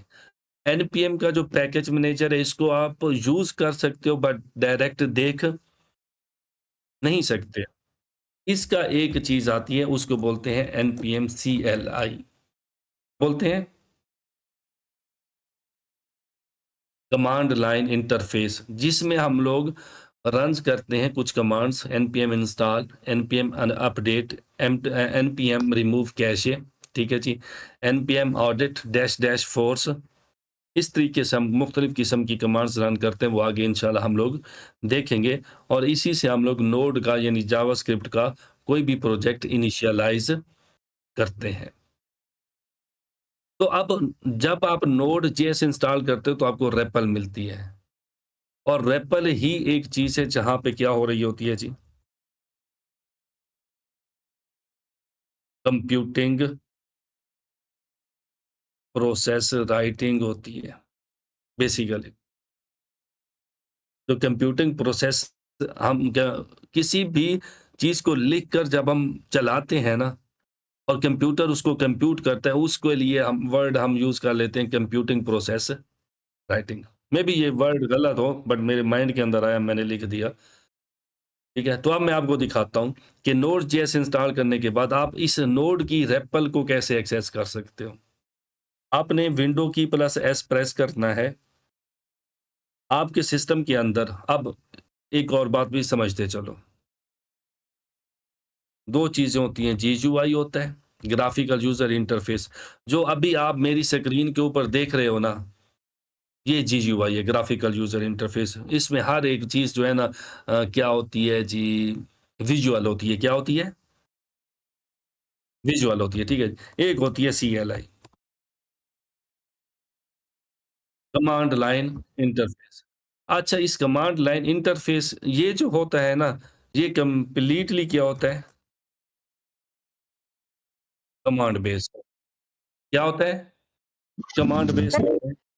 इसको कमांड हम बेस्ड इंटरैक्टिव अगर इसको हम इंटरैक्टिव शेल भी बोल सकते हैं। क्या बोल सकते हैं? बात गौर से सुनिएगा, इसको कमांड बेस भी बोल सकते हैं। इंटरफेस यानी कि सीएलआई इटसेल्फ बनते हैं कमांड लाइन इंटरफेस। ये जो नीचे मैंने यूज़ किए हैं वर्ड, ये कॉमनली डेवलपर्स आपस में यूज़ करते दे रहते हैं। कमांड बेस है ये, या इंटरैक्टिव शेल है ये हमारे पास। तो जब हम विंडो ऑपरेटिंग सिस्टम इंस्टॉल करते हैं, तो हमें 2 सीएलआईज़ मिलते हैं, जिनके अंदर एक हमारे पास होता है सीएमडी, दूसरा होता है हमारे पास पावर शेल। ये जो सीएमडी है, ये है यूटिलिटी। ये क्या है? ठीक है जी। और जो पावर शेल है, ये विंडोज़ बिल्ट इन शेल होता है। क्या होता है? विंडोज़ बिल्ट इन शेल होता है। अगर आप डायरेक्टली अगेन बात को मतलब गौर से सुने, अगर आप डायरेक्टली विंडो ऑपरेटिंग सिस्टम के कोर के साथ बात करना चाहते हैं, तो उसके लिए आप पावर शेल यूज़ करते हो। उसके लिए क्या यूज़ करते हो? और अगर आप सीएमडी यूज़ करते हो, तो ये आपको एक्सेस देता है इस विंडो ऑपरेटिंग सिस्टम के फाइल बेस सिस्टम के अंदर। कहाँ पर जी? और किसी प्रोग्राम को आप इंस्टॉल कर सकते हो या अनइंस्टॉल कर सकते हो, या ओपन कर सकते हो या ओपन कर सकते हो, ठीक है जी। वो आप कमांड्स सीख सकते हो इंटरनेट से। बाकी बट हम कुछ अपने भी इंस्टॉल करते हैं, ये विंडो ऑपरेटिंग सिस्टम की बात हो रही है। हम कुछ अपने सॉरी भी टू इंस्टॉल करते हैं, जस्ट लाइक गिट बैश। जब हम गिट इंस्टॉल करते हैं, it auto install when we install git. जब हम गिट इंस्टॉल करते हैं, तो ये भी ऑटो इंस्टॉल हो जाता है, और मैं मोस्टली गिट बैश ही यूज़ करता हूँ। ठीक है जी। तो ये 3 CLIs हैं जो बीइंग डेवलपर हमें सीखने चाहिए। सीएमडी भी सीखना चाहिए, पावरशेल भी सीखना चाहिए, गिट बैश भी सीखना चाहिए। अगर आप लोग गिट बैश या सीखना चाहते हो, यानी कि बैश स्क्रिप्टिंग सीखना चाहते हो, तो इसके लिए सबसे बेस्ट चैनल है रेक्ल्यूज़। हमारे उस्ताद नौमान है, मेरे ख्याल में नौमान साहब, ये हैं जी पेशावर फास्ट यूनिवर्सिटी के, फास्ट यूनिवर्सिटी पेशावर कैंपस। इनका जो जो लेक्चर है ना, वो बहुत बेस्ट है। इंग्लिश में है। उन्होंने यूडेमी पे कोर्स बना के अपलोड किया था, लेकिन अब उन्होंने जेनरॉसिटी दिखाते हुए उसे यूट्यूब पे फ्री ऑफ कास्ट भी अपलोड कर दिया। आप यहाँ से सीख सकते हो। Otherwise reading is the best way to understand this, और प्रैक्टिस करते। हर एक चीज़ को आप इसी पर्पज़ के इन्हीं के साथ यूटिलाइज़ करो। तो जो हमारे पास रेपल होती है, ये रेपल भी इटसेल्फ शेल होता है। ये क्या होता है हमारे पास? ये भी इटसेल्फ शेल शेल होता है। इस शेल को हम एक्सेस कर सकते हैं किसकी मदद से? कमांड लाइन इंटरफ़ेस की मदद से। तो अभी जो मैं कमांड लाइन इंटरफ़ेस ओपन करूँगा, सीएमडी ओपन करूँगा। ये मेरा सीएमडी ओपन हो चुका है, और यहाँ पर आकर मैंने जस्ट क्या लिखना है? नोड, और इंटर प्रेस करना है। तो नीचे देखें क्या कहता है? Welcome to node JS version 22.18.0, type dot help for more information. अगर मैं यहाँ पर डॉट हेल्प लिखूँ, तो ये मुझे फुल इसकी हेल्प बता देगा रेपल की। यहाँ पर देखें लिखा हुआ है एग्जिट द रेपल। अब आपको, आप आंखों से देख रहे हो कि now we are inside node REPL. अब हम किसके अंदर हैं जी? नोड रेपल के अंदर है, जिसके अंदर एक कमांड है dot break. Sometimes you get stuck, this gets you out. अगर आप स्टक हो गए हो, तो डॉट ब्रेक लगाकर इंटर प्रेस करो, तो आउट ऑफ से निकल आओगे। एलियस फॉर डॉट ब्रेक, आप डॉट क्लियर भी कर सकते हो, स्क्रीन क्लियर हो जाएगी। फिलफर्ज अगर मैं कोई चीज़ रन करता हूँ, ठीक है जी, और I think I will type dot clear, और पीछे वाला सारा कुछ ये हमारे पास भूल जाएगा। अगर मैं एडिटर ओपन करना चाहता हूँ, इंटर एडिटर मोड, जिसमें मैं कोई फाइल के अंदर डाटा लिख सकूँ, तो डॉट एडिटर लिखूंगा। अगर रेपल को मैं कंसोल क्लोज करना चाहता हूँ, तो डॉट एग्जिट लिखूंगा, और उससे बाहर आकर मैं अब अपने ऑपरेटिंग सिस्टम के अंदर आ चुका हूँ। अब वापस मैं जाता हूँ रेपल में नोड लिखकर, तो यहाँ पर अगर मैं लिखूँ ना 2+2, तो ये कंप्यूटेशन है। ये क्या है? कंप्यूटेशन है, जिसे हाँ, कंप्यूटिंग आम ज़बान में हम लोग बोलते हैं कंप्यूटेशन। अगर ये रेपल 2+2 करते हुए मुझे 4 देता है, तो इसमें देख लें, मैंने क्या किया? 2+2 लिखा। मैंने क्या लिखा? 2+2। तो अभी तक ये इधर रेपल के अंदर मौजूद है। कहाँ पर मौजूद है जी? जब मैं इंटर प्रेस करूँगा, तो ये इसे एग्ज़ीक्यूट करेगा। ये इसे क्या करेगा? रीड करेगा और एग्ज़ीक्यूट करेगा। उसके बाद मुझे 4 दिखाएगा, और दोबारा ब्लिंक करेगा, नेक्स्ट लाइन ओपन हो जाएगी। ये वाली मैं इस पर अगेन लिख सकता हूँ 3+3। हाँ, हमने 3, हाँ जी, 3+3 को राइट किया। जब मैंने इसको इंटर किया, तो हमारे कंप्यूटर ने इसे रीड किया, एग्ज़ीक्यूट किया, उसका रिज़ल्ट मुझे नेक्स्ट लाइन पे दिखाया और फिर लूप चलाते हुए दोबारा रेपल को एक्टिवेट कर दिया कि मैं मज़ीद कोई लिख सकता हूँ। Const my name is equal to enter and after that अगर मैं माय नेम एक्सेस करूँ तो मुझे मेरा नाम मिल रहा है और यहाँ पर मैं क्या है जी वो फंक्शन भी बना सकता हूँ। बट मैं इसमें बड़े प्रोग्राम्स नहीं लिख सकता। मैं इस रेपल में जो है ना फाइल मैनेज नहीं कर सकता, प्रोजेक्ट्स मैनेज नहीं कर सकता। तो इस वजह से जो रेपल होता है वो लिमिटेड होता है। रेपल क्या होता है? लिमिटेड होता है और अगर मैं कोई चीज़ डायरेक्ट इसके अंदर टेस्ट करना चाहता हूँ तो मैं चला सकता हूँ। क्या कर सकता हूँ जी? चला सकते हैं। अदरवाइज़ हम लोग रेपल को ज़्यादा यूटिलाइज़ नहीं करते। तो इस वजह से फिर हम क्या काम करते हैं जी? हाँ जी, really great, good, you get the point.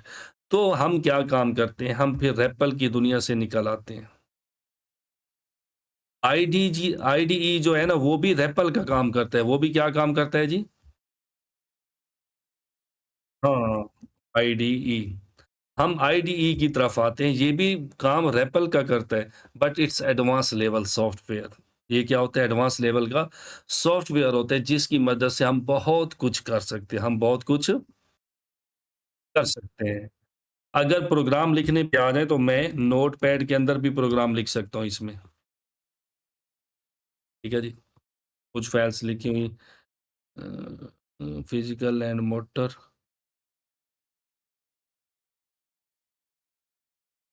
चलिए डोंट सेव करते हैं फिलहाल। चाइल्ड लीड लर्निंग, अच्छा जी, ये मैं सेव कर लूँ क्योंकि ये मैंने होम स्कूल बनाया तो उसके लिए है। यहाँ पर मैं आऊँ, यहाँ पर मैं लिखता हूँ const my name is equal to Tahir Khan, ठीक है जी। मुझे कहाँ पे लिखना पड़ेगा? इन्वर्टेड कॉमर्स के अंदर, ठीक है जी। नीचे आकर मैं कोई फंक्शन भी बना सकता हूँ, ठीक है जी। इन्फो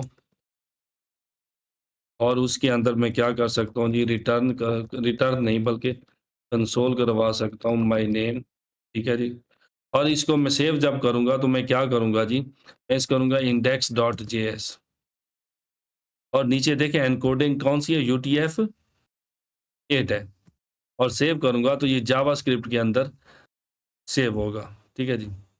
अब ये डॉक्यूमेंट कहाँ पे सेव हो गई होगी जी? ये फाइल सेव हो चुकी है जी। index.js की फाइल सेव हो चुकी है। अब मैंने इस फाइल को क्या करना है? रन करना है, तो अभी मुझे इस फंक्शन को रन भी करना पड़ेगा ताकि मैं अपना नाम देख सकूँ। तो मैं क्या काम करूँगा? मैं सीएमडी में आऊँगा, मैं यहाँ से इसको एग्ज़िट करता हूँ, क्लियर करता हूँ CLS, ठीक है जी। मेरी फाइल कहाँ पे पड़ी हुई है? डॉक्यूमेंट के अंदर पड़ी हुई है। वहाँ पे जाऊँगा, वहाँ पे यहाँ पे आकर मैं क्या लिखूँगा? Node index.js। अच्छा समथिंग इज़ रॉन्ग। अच्छा वो कहते हैं my name variable console.log my name variable is undefined. मैंने यहाँ पे कोड गलत लिखा है। मैंने यहाँ पे कैपिटल N लिखा था, ठीक है? गौर से आप देखें और यहाँ पे मैंने स्मॉल लिखा है। और अगर मैं इसको क्या कर दूँ, ठीक कर दूँ और दोबारा इसको मैं रन करूँ, ये कौन-सा एरर था? रेफरेंस एरर था।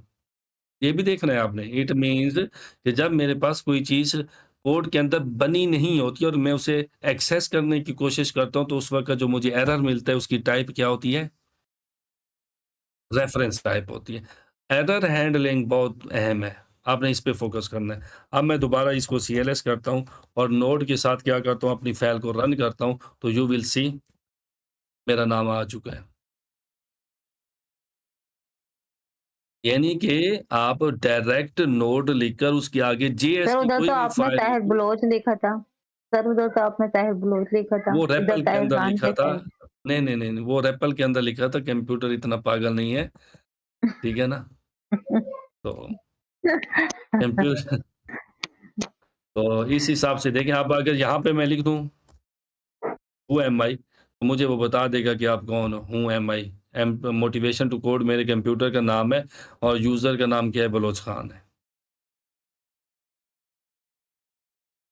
ठीक है जी।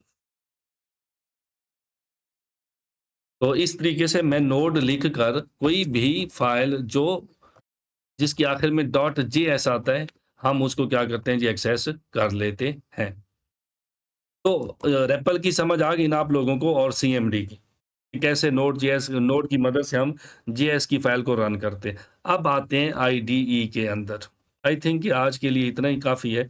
कल हम इंशाल्लाह आईडीई को देखेंगे कि कैसे हम आईडीई का इस्तेमाल करते हुए प्रोग्राम्स लिखते हैं, उसका पर्पस क्या होता है, सारा कुछ हम लोग स्टडी करेंगे। उतने तक अगर आप लोगों को मैंने जो चीज़ें बता दी हैं, command base, interactive shell, CM, PowerShell, git bash, directly उस पे जाकर आप लोग थोड़ा-सा देख लो इसको, जीयूआई को स्टडी कर लो, नोड रन टाइम को, एनपीएम को थोड़ा स्टडी कर लो, रेपल को थोड़ा मज़ीद स्टडी कर लो and ID is an advance level of REPL and how can we utilize it, इसको आप स्टडी कर लो, ठीक है? और ऊपर जाकर देखो तो डोम, बॉम, अब इनको थोड़ा स्टडी कर सकते हो। तो अब हम लोग ऐसा-ऐसा जो है ना जावास्क्रिप्ट के करीब-करीब जा रहे हैं कि हमें पता चल रहा है कि अब हम जावास्क्रिप्ट जो है ना स्टार्ट करने वाले हैं इंशाल्लाह। इंशाल्लाह। शुक्रिया सर, थैंक यू। क्वेश्चन देखते हैं जी। बेसिकली V8 इंजन जैसा एनवायरनमेंट नोड.js प्रोवाइड करता है, जिसकी कोई भी एप्लीकेशन किसी भी ओएस पे नोड.js के थ्रू रन होगी। समझ नहीं आ रही। जेएस की कोई भी एप्लीकेशन किसी भी ऑपरेटिंग सिस्टम पे यस नोड.js के बगैर रन है। हाँ, आप और यूज़ कर सकते हो। इसके साथ मैं लिख देता हूँ बन आर्डिनो, ठीक है? आप इन दोनों में से भी कोई रन टाइम यूज़ कर सकते हो। अगर आप रन टाइम नहीं यूज़ करते, थोड़ा सा इनको दूर ही रखते हैं, नोड.js का ये अभी मुकाबला नहीं करते, ठीक है ना? नोड.js जो है ना वो जंगली बिल्ली है अभी। बाना और जो डीनो जो है ना ये एक पालतू बिल्लियाँ हैं। अच्छा, बेसिकली V8 इंजन जैसा एनवायरनमेंट नोड.js प्रोवाइड करता है। Yes, you are absolutely right Mubashir. V8 engine जैसा ही एनवायरनमेंट ये हमें प्रोवाइड करता है। सर नोड.js को हम JS की एक्सटेंशन भी कह सकते हैं? नहीं, JS की एक्सटेंशन नहीं कह सकते। एक्सटेंशन एक समाल प्रोग्राम होता है और नोड.js एक बला का नाम है। सिंपल मैं आपको बता रहा हूँ। सर यूटिलिटी भी बिल्ट होते हैं और पावर शेल में भी बिल्ट इन, तो फ़र्क देखिए, यूटिलिटी सॉफ्टवेयर्स जो होते हैं ना वो किसी एक बंदे ने बनाया होता है। उसका एक पर्पस होता है, नंबर 1 बात। नंबर 2 बात, वो विंडो ऑपरेटिंग सिस्टम टीम ने ही बनाया होता है, लेकिन वो ये नहीं चाहते कि उसे वो विंडो ऑपरेटिंग सिस्टम के अंदर बिल्ट इन कर्नेल में रखें। तो याद रखें, जो सॉफ्टवेयर कर्नेल में नहीं आता ना, वो यूटिलिटी सॉफ्टवेयर है। और जो पावर शेल है वो भी यूटिलिटी सॉफ्टवेयर है बेसिकली। हर वो चीज़ जो आउट ऑफ कर्नेल है ना वो यूटिलिटी सॉफ्टवेयर है। यूटिलिटी मीन हेल्पर सॉफ्टवेयर है to perform some specific type of task. आज आप लोगों ने जाकर विंडो एक्सपी चलानी है, इंस्टॉल करनी है और देखना है कि उसमें यूटिलिटीज़ में क्या-क्या चीज़ें आती हैं। सर सॉफ्टवेयर इंजीनियर्स को क्या यूज़ करना चाहिए, लिनक्स या Windows? Linux, Linux, Linux, Linux बार-बार कहूँगा। विंडो नहीं यूज़ करना चाहिए। ठीक है, लेकिन अभी आप सर विंडोज़ उसकी जानते हो तो उसकी वजह सीखने के बताएँ। लिए जो है ना आप विंडो ऑपरेटिंग सिस्टम सीख लो, ठीक है? सर वजह बताएँ अगर ना आपने लिनक्स इसकी। सीखना है तो WSL का इस्तेमाल करो। किसका? क्या क्या इसको WSL, ठीक है? विंडोज़ सब सिस्टम फॉर लिनक्स, इसको यूज़ करो, ठीक है? और उबंटू को सीख लो। उबंटू को सीखने के बाद फिर आप लोग जो है ना उसकी तरफ जा सकते हो। I don't know why it's not working, ठीक है जी? मुझे देखना पड़ेगा इसको। लास्ट टाइम भी ये वर्क नहीं कर रहा था। अगर मैं लिखूँ हूँ एम आई तो मेरा नाम ताहिर दिखा रहा है इधर, बट ये सीडी ताहिर मुझे लेकर नहीं जा रहा। I don't know why. अब यहाँ पर मैं क्या लिख रहा हूँ, क्लियर क्लियर हो रहा है। CLS लिखता हूँ तो वो कहता है ये कमांड है ही नहीं। लेकिन जब मैं आता हूँ CMD में, कहाँ पे आता हूँ? यानी कि यहाँ से मैं करूँगा एग्ज़िट। उप्स! ये एग्ज़िट हो गया कंप्लीट।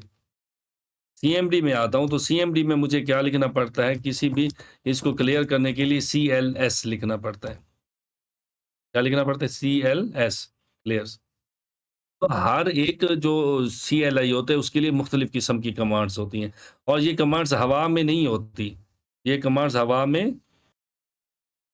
नहीं होती। अगर मैं CMD में आऊँ, ठीक है? थोड़ा-सा रिसर्च भी किया करो और ये मैं यहाँ पर आकर लिखता हूँ CLS और आगे लिखता हूँ व्हिच। तो इसे देना चाहिए था मुझे। अगर यहाँ पर नहीं देता तो फिर बेस्ट है कि पावरशेल में चले जाओ। That directly interacts with the window operating system. ठीक है? यहाँ पर आओ और यहाँ पर आप लिखो जी CD और आगे लिख दो जी व्हिच। अच्छा, इसमें भी वो कहता है कैन नॉट फाइंड पाथ, वो कहता है व्हिच पाथ मैं फाइंड नहीं कर सकता यहाँ पर, ठीक है जी। या मैं भी गलत कमांड लिख रहा हूँ व्हिच CD, यहाँ पर भी नहीं आ रहा। मैं आपको दिखाता हूँ जी, एम्प्टी ब्लोच में हूँ, LS करता हूँ और CD बिन करता हूँ। क्या करता हूँ? अच्छा, बिन यहाँ पर नहीं है मेरे पास। ये मेरे पास प्रोग्राम इंस्टॉल है। मैं इतना होशियार नहीं बनता भाई, आई एम सॉरी। मैं भी इंसान हूँ, भूल सकता हूँ। मैं यहाँ पे आऊँगा, विंडोज़ पे आऊँगा, ठीक है जी? और विंडोज़ से आगे मुझे जाना पड़ेगा जी,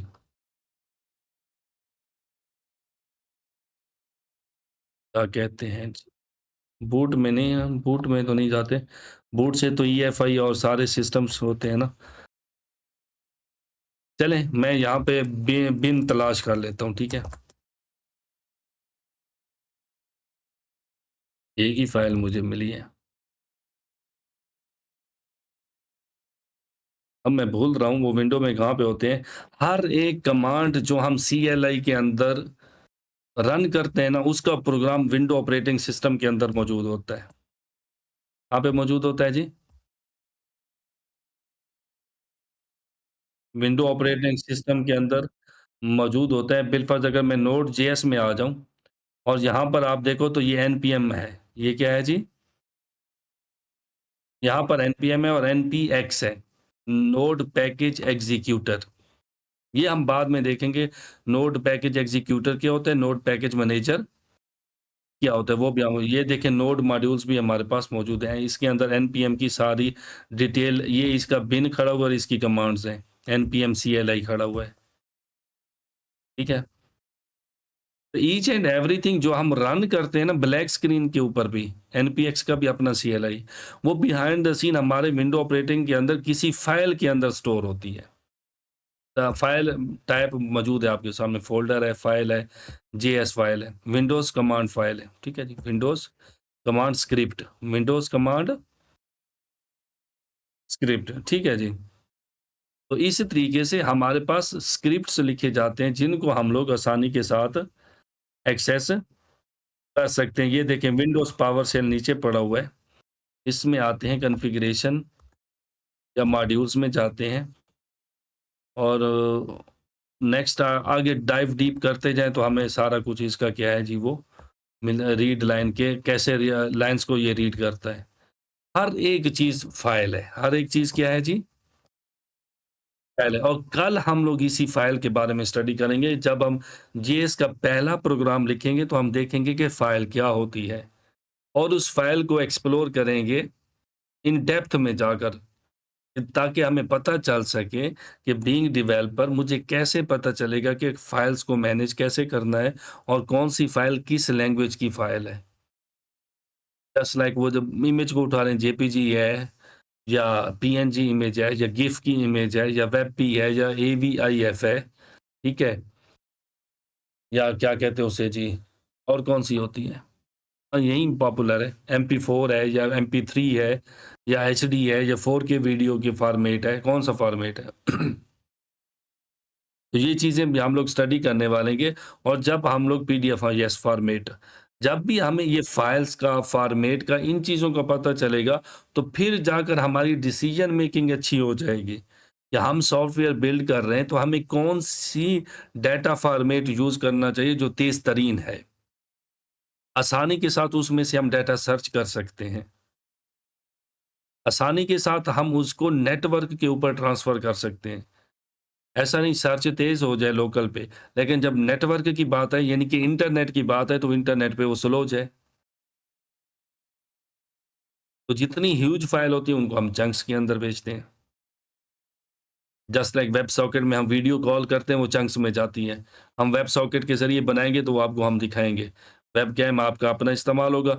आप देख रहे होंगे कि चंक बाय चंक आपकी वीडियो जो है ना बैकएंड पे जाती है, और बैकएंड पे एक प्रोग्राम हम लिखेंगे ओपनसीवी की मदद से, जिससे आपके फेस को रिकॉग्नाइज़ किया जाएगा। आप उस प्रोग्राम को फुली एनहांस करके अपने घर के अंदर फेस रिकॉग्निशन सिस्टम लगाकर ये देख सकते हैं कि अगर आपके गेट के ऊपर कोई अननोन पर्सन आता है, तो ऑटोमैटिकली आपके कमरे के अंदर लगी हुई बेल जो है ना, वो बजना स्टार्ट हो जाएगी। We will explore each and everything, but you need to be patient. लेकिन इतना भी पेशेंट नहीं होना, वो वाला सब्र के साथ चलना है, लेकिन चीज़ों को इन डेप्थ में रिसर्च करना है। अगर इन डेप्थ में आप रिसर्च करोगे, देखो टोटल 10 डेज़ हुए हैं। कितने हुए हैं जी हमारे? 10 डेज़ के अंदर कितना कुछ आप सीख चुके हो। और इसी तरीके से अगर आप 3 महीने तक इसी रिदम के साथ मेरे साथ खुद पढ़ते जाओ और खुद भी ज़्यादा से ज़्यादा रीड और एक्सप्लोर करो, तो 3 महीने के बाद आप ये इकोसिस्टम सारा जीत लोगे। और जब आप इस तरीके से जाओगे, तो आप से जब भी कोई क्वेश्चन पूछेगा ना, अच्छा नोड.जेएस है या बॉम है या डॉम है, वेब पेज है या web window operate browser window होती है, क्या होती है, फिर ब्राउज़र कैसे जेएस को रन करते हैं। हम ये भी देखेंगे V8 इंजन के अंदर पार्सर क्या होता है, प्रोफाइलर क्या होता है हमारे पास, इंटरप्रेटर क्या होता है, JIT क्या बला का नाम होता है, फिर किस AST हमारे पास क्या होता है, जो कि वो भी बेहतरीन है हमारे पास के एब्स्ट्रैक्ट सिंटैक्स फॉर्मेट होता है हमारे पास AST, एब्स्ट्रैक्ट सिंटैक्स टाइप, उनको भी हम लोग स्टडी करेंगे। फिर उनके अंदर क्या स्टेप्स होते हैं, ये सारे हम लोग देखेंगे कि जब बिल्ट इन ऑब्जेक्ट्स कौन से होते हैं, ईच एंड स्टैटिस्टिकली भी उसको देखेंगे हम लोग, क्योंकि बेसिकली जो प्रोग्राम्स आप रन कर रहे होते बिहाइंड द सीन बहुत सारी चीज़ें ऐसी शामिल होती हैं। डेट्स को देखेंगे, जो कि बहुत कॉम्प्लिकेटेड और इंटरेस्टिंग टॉपिक है किसी भी प्रोग्रामिंग लैंग्वेज के अंदर, to how to handle dates effectively. Demographically, geographically हम लोग जब एप्लीकेशंस क्रिएट करते हैं, तो उस वक़्त हमें डेट्स और टाइम को मैनेज करना पड़ता है। उसको हम देखेंगे, उसकी लाइब्रेरीज़ मोमेंट जेएस है या लेक्सॉन है, वो कैसे काम करती हैं, हम कैसे ये यूटिलाइज़ कर सकते हैं। फिर हमारी ऐप अपना ही इकोसिस्टम यूटिलाइज़ करेगी डेट एंड टाइम का, या जो यूज़र है उसके ऑपरेटिंग सिस्टम का टाइम लेकर सारा कुछ बिहेव करेगी। फिर सर्वर पे कौन-सा टाइम हम लगाएँगे, डाटा जो हम डेटाबेस के अंदर स्टोर करवाते हैं, वो किस टाइम ज़ोन के मुताबिक करवाते हैं या कि कैसे करवाते हैं हम लोग? लोकल होता है, इंटरनेशनल होता है, तो ये सारी चीज़ें आपको मैंने लेकर चलना है स्टेप वाइज़, स्किप नहीं करना चाहता मैं किसी स्टेप को। आज मेरा मूड ये नहीं था, जो आज मैंने आपको ये पढ़ाया है ना, ये वाली चीज़ें, ये मेरा बिल्कुल भी मूड नहीं था। मेरा मूड यही था कि जब मैं यहाँ तक पहुँचा ना, यहाँ से आगे मैं आपको वेरिएबल बना के दिखाऊँ। बट मैंने कहा नहीं, आपको थोड़ा-सा व्यू दिखाएँ ताकि आप लोगों को इन डेप्थ में चीज़ों का पता चले, फ्लो का पता चले। कोड तो आपको चैट जीपीटी भी लिख कर दे देगा। इसलिए अब यस जो सर। बंदा सिस्टम्स को अंडरस्टैंड करेगा, जो बंदा सिस्टम्स को अंडरस्टैंड करेगा, फ्लो ऑफ सिस्टम्स को अंडरस्टैंड करेगा, life cycle of a process यानी कि life cycle of a program को अंडरस्टैंड करेगा, तो वही बंदा सस्टेन कर सकता है इस इंडस्ट्री के अंदर, एक बात। दूसरी बात, जिस बंदे की एरर हैंडलिंग की यानी डीबगिंग की सलाहियत सबसे ज़्यादा मज़बूत है, तो वो कोड को रीड करके डीबग कर सकता है, वो बंदा इंडस्ट्री की डिमांड है। क्योंकि अक्सर लोग कहते हैं कि आप हमारे चैट जीपीटी से लिखे हुए कोड को रीड करो, डीबग करो। अगर यहाँ इसके अंदर कोई सिक्योरिटी फ़लॉ है, कोई सॉफ्टवेयर पैटर्न्स का फ़लॉ है, प्रिंसिपल्स का फ़लॉ है, या कोई डाटा लीक हो रहा है, या कोई मेमोरी लीक हो रही है, या कोई ऐसा इसके अंदर प्रोग्राम लिखा हुआ है जो कि हमारे किसी प्रोसेस को स्टक कर देगा। आप उसको रीड आउट करके अच्छे पैटर्न्स के अंदर कन्वर्ट करो। और if you are not good debugger and you don't know the errors of any programming language in depth, how to handle them, then it will be very difficult for you to make any kind of applications performant. जी।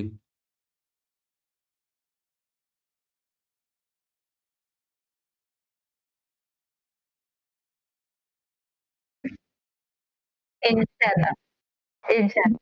अखिल भाई हाँ, हाँ, नहीं आती नहीं देखो, जब थोड़ी-थोड़ी जगह आप चुप ये रहते हैं। जो जब रॉय हवा को उस्ताद आपको बताता है ना कि ये चीज़ें हम पढ़ने वाले होते हैं, तो उस्ताद का मकसद ये होता है कि जाओ और पढ़ो। उसका मकसद ये नहीं होता कि उस्ताद आपको पढ़ाएगा। आप जाओ उसको पढ़ के बैठो, ताकि पहले आपके कॉन्सेप्ट क्लियर हों। जब मैं स्टार्ट करूँ ना तो आपको पता हो कि ये चीज़ें ऐसे चलती हैं। और टू बी ऑनेस्ट, जो स्टूडेंट टॉपिक पढ़कर क्लास में बैठता है ना, वो जो क्लास से हासिल करता है ना, दूसरे लोग नहीं कर सकते। यस सर, बिल्कुल सही कह रहे हैं, टोटली लाइव। ठीक है ना? तो कोशिश करें थोड़ा-सा साथ में इन्हीं चीज़ों को एक्सप्लोर करें, और हर एक लेक्चर के अंदर आप लोगों को बिल्कुल फुली फ्लेज जो है ना, न्यू कहानी, न्यू क्या कहते हैं उसे जी, एक क्या कहते सॉरी। रिसोर्सेस मिलेंगे। लुक एंड फील आएगा आपको हर न्यू लेक्चर के अंदर, न्यू लुक एंड फील आएगा। और एवरीथिंग जो आज तक आप प्रोग्रामिंग आपने पढ़ी है ना, आपको एक अलग ही पर्सपेक्टिव से मैं पढ़ाऊँगा, ताकि आपको पता चले कि अच्छा, इस दुनिया में जहाँ और भी हैं, सितारे डिफरेंट से जहाँ पर्सपेक्टिव आगे और भी है। रखते हुए ना, जब हम डिफरेंट पर्सपेक्टिव रखते हुए कोई चीज़ लर्न करते हैं, तो वी बिकम्स इर्रिप्लेसेबल, और हमें फिर टेक्नोलॉजी को स्विच करने में ना प्रॉब्लम नहीं होती। आपके पास यह मुकम्मल रोड मैप होता है। जब आप कोई न्यू चीज़ सीखने बैठते हो ना, तो फिर इसी प्रोसेस को फ़ॉलो करते हुए चैट जीपीटी, डीपसीक मौजूद है, उसको देते जाओ और सीखते जाओ। अलीशा क्या नहीं आपका अच्छा sir, can you please share topic for tomorrow? Tomorrow 2 दफ़ा मारो, ठीक है? उस्ताद कहते थे, हम कहते थे ना टुमारो सर। अच्छा 2 दफ़ा मारूँ, ठीक है, बात करो आगे। ठीक। अच्छा, कल हम स्टडी करेंगे आईडीई को, और आईडीई के अंदर वीएस कोड को स्टडी करेंगे, और इंशाल्लाह फिर हम लोग फर्स्ट स्टार्ट लेंगे वेरिएबल्स से।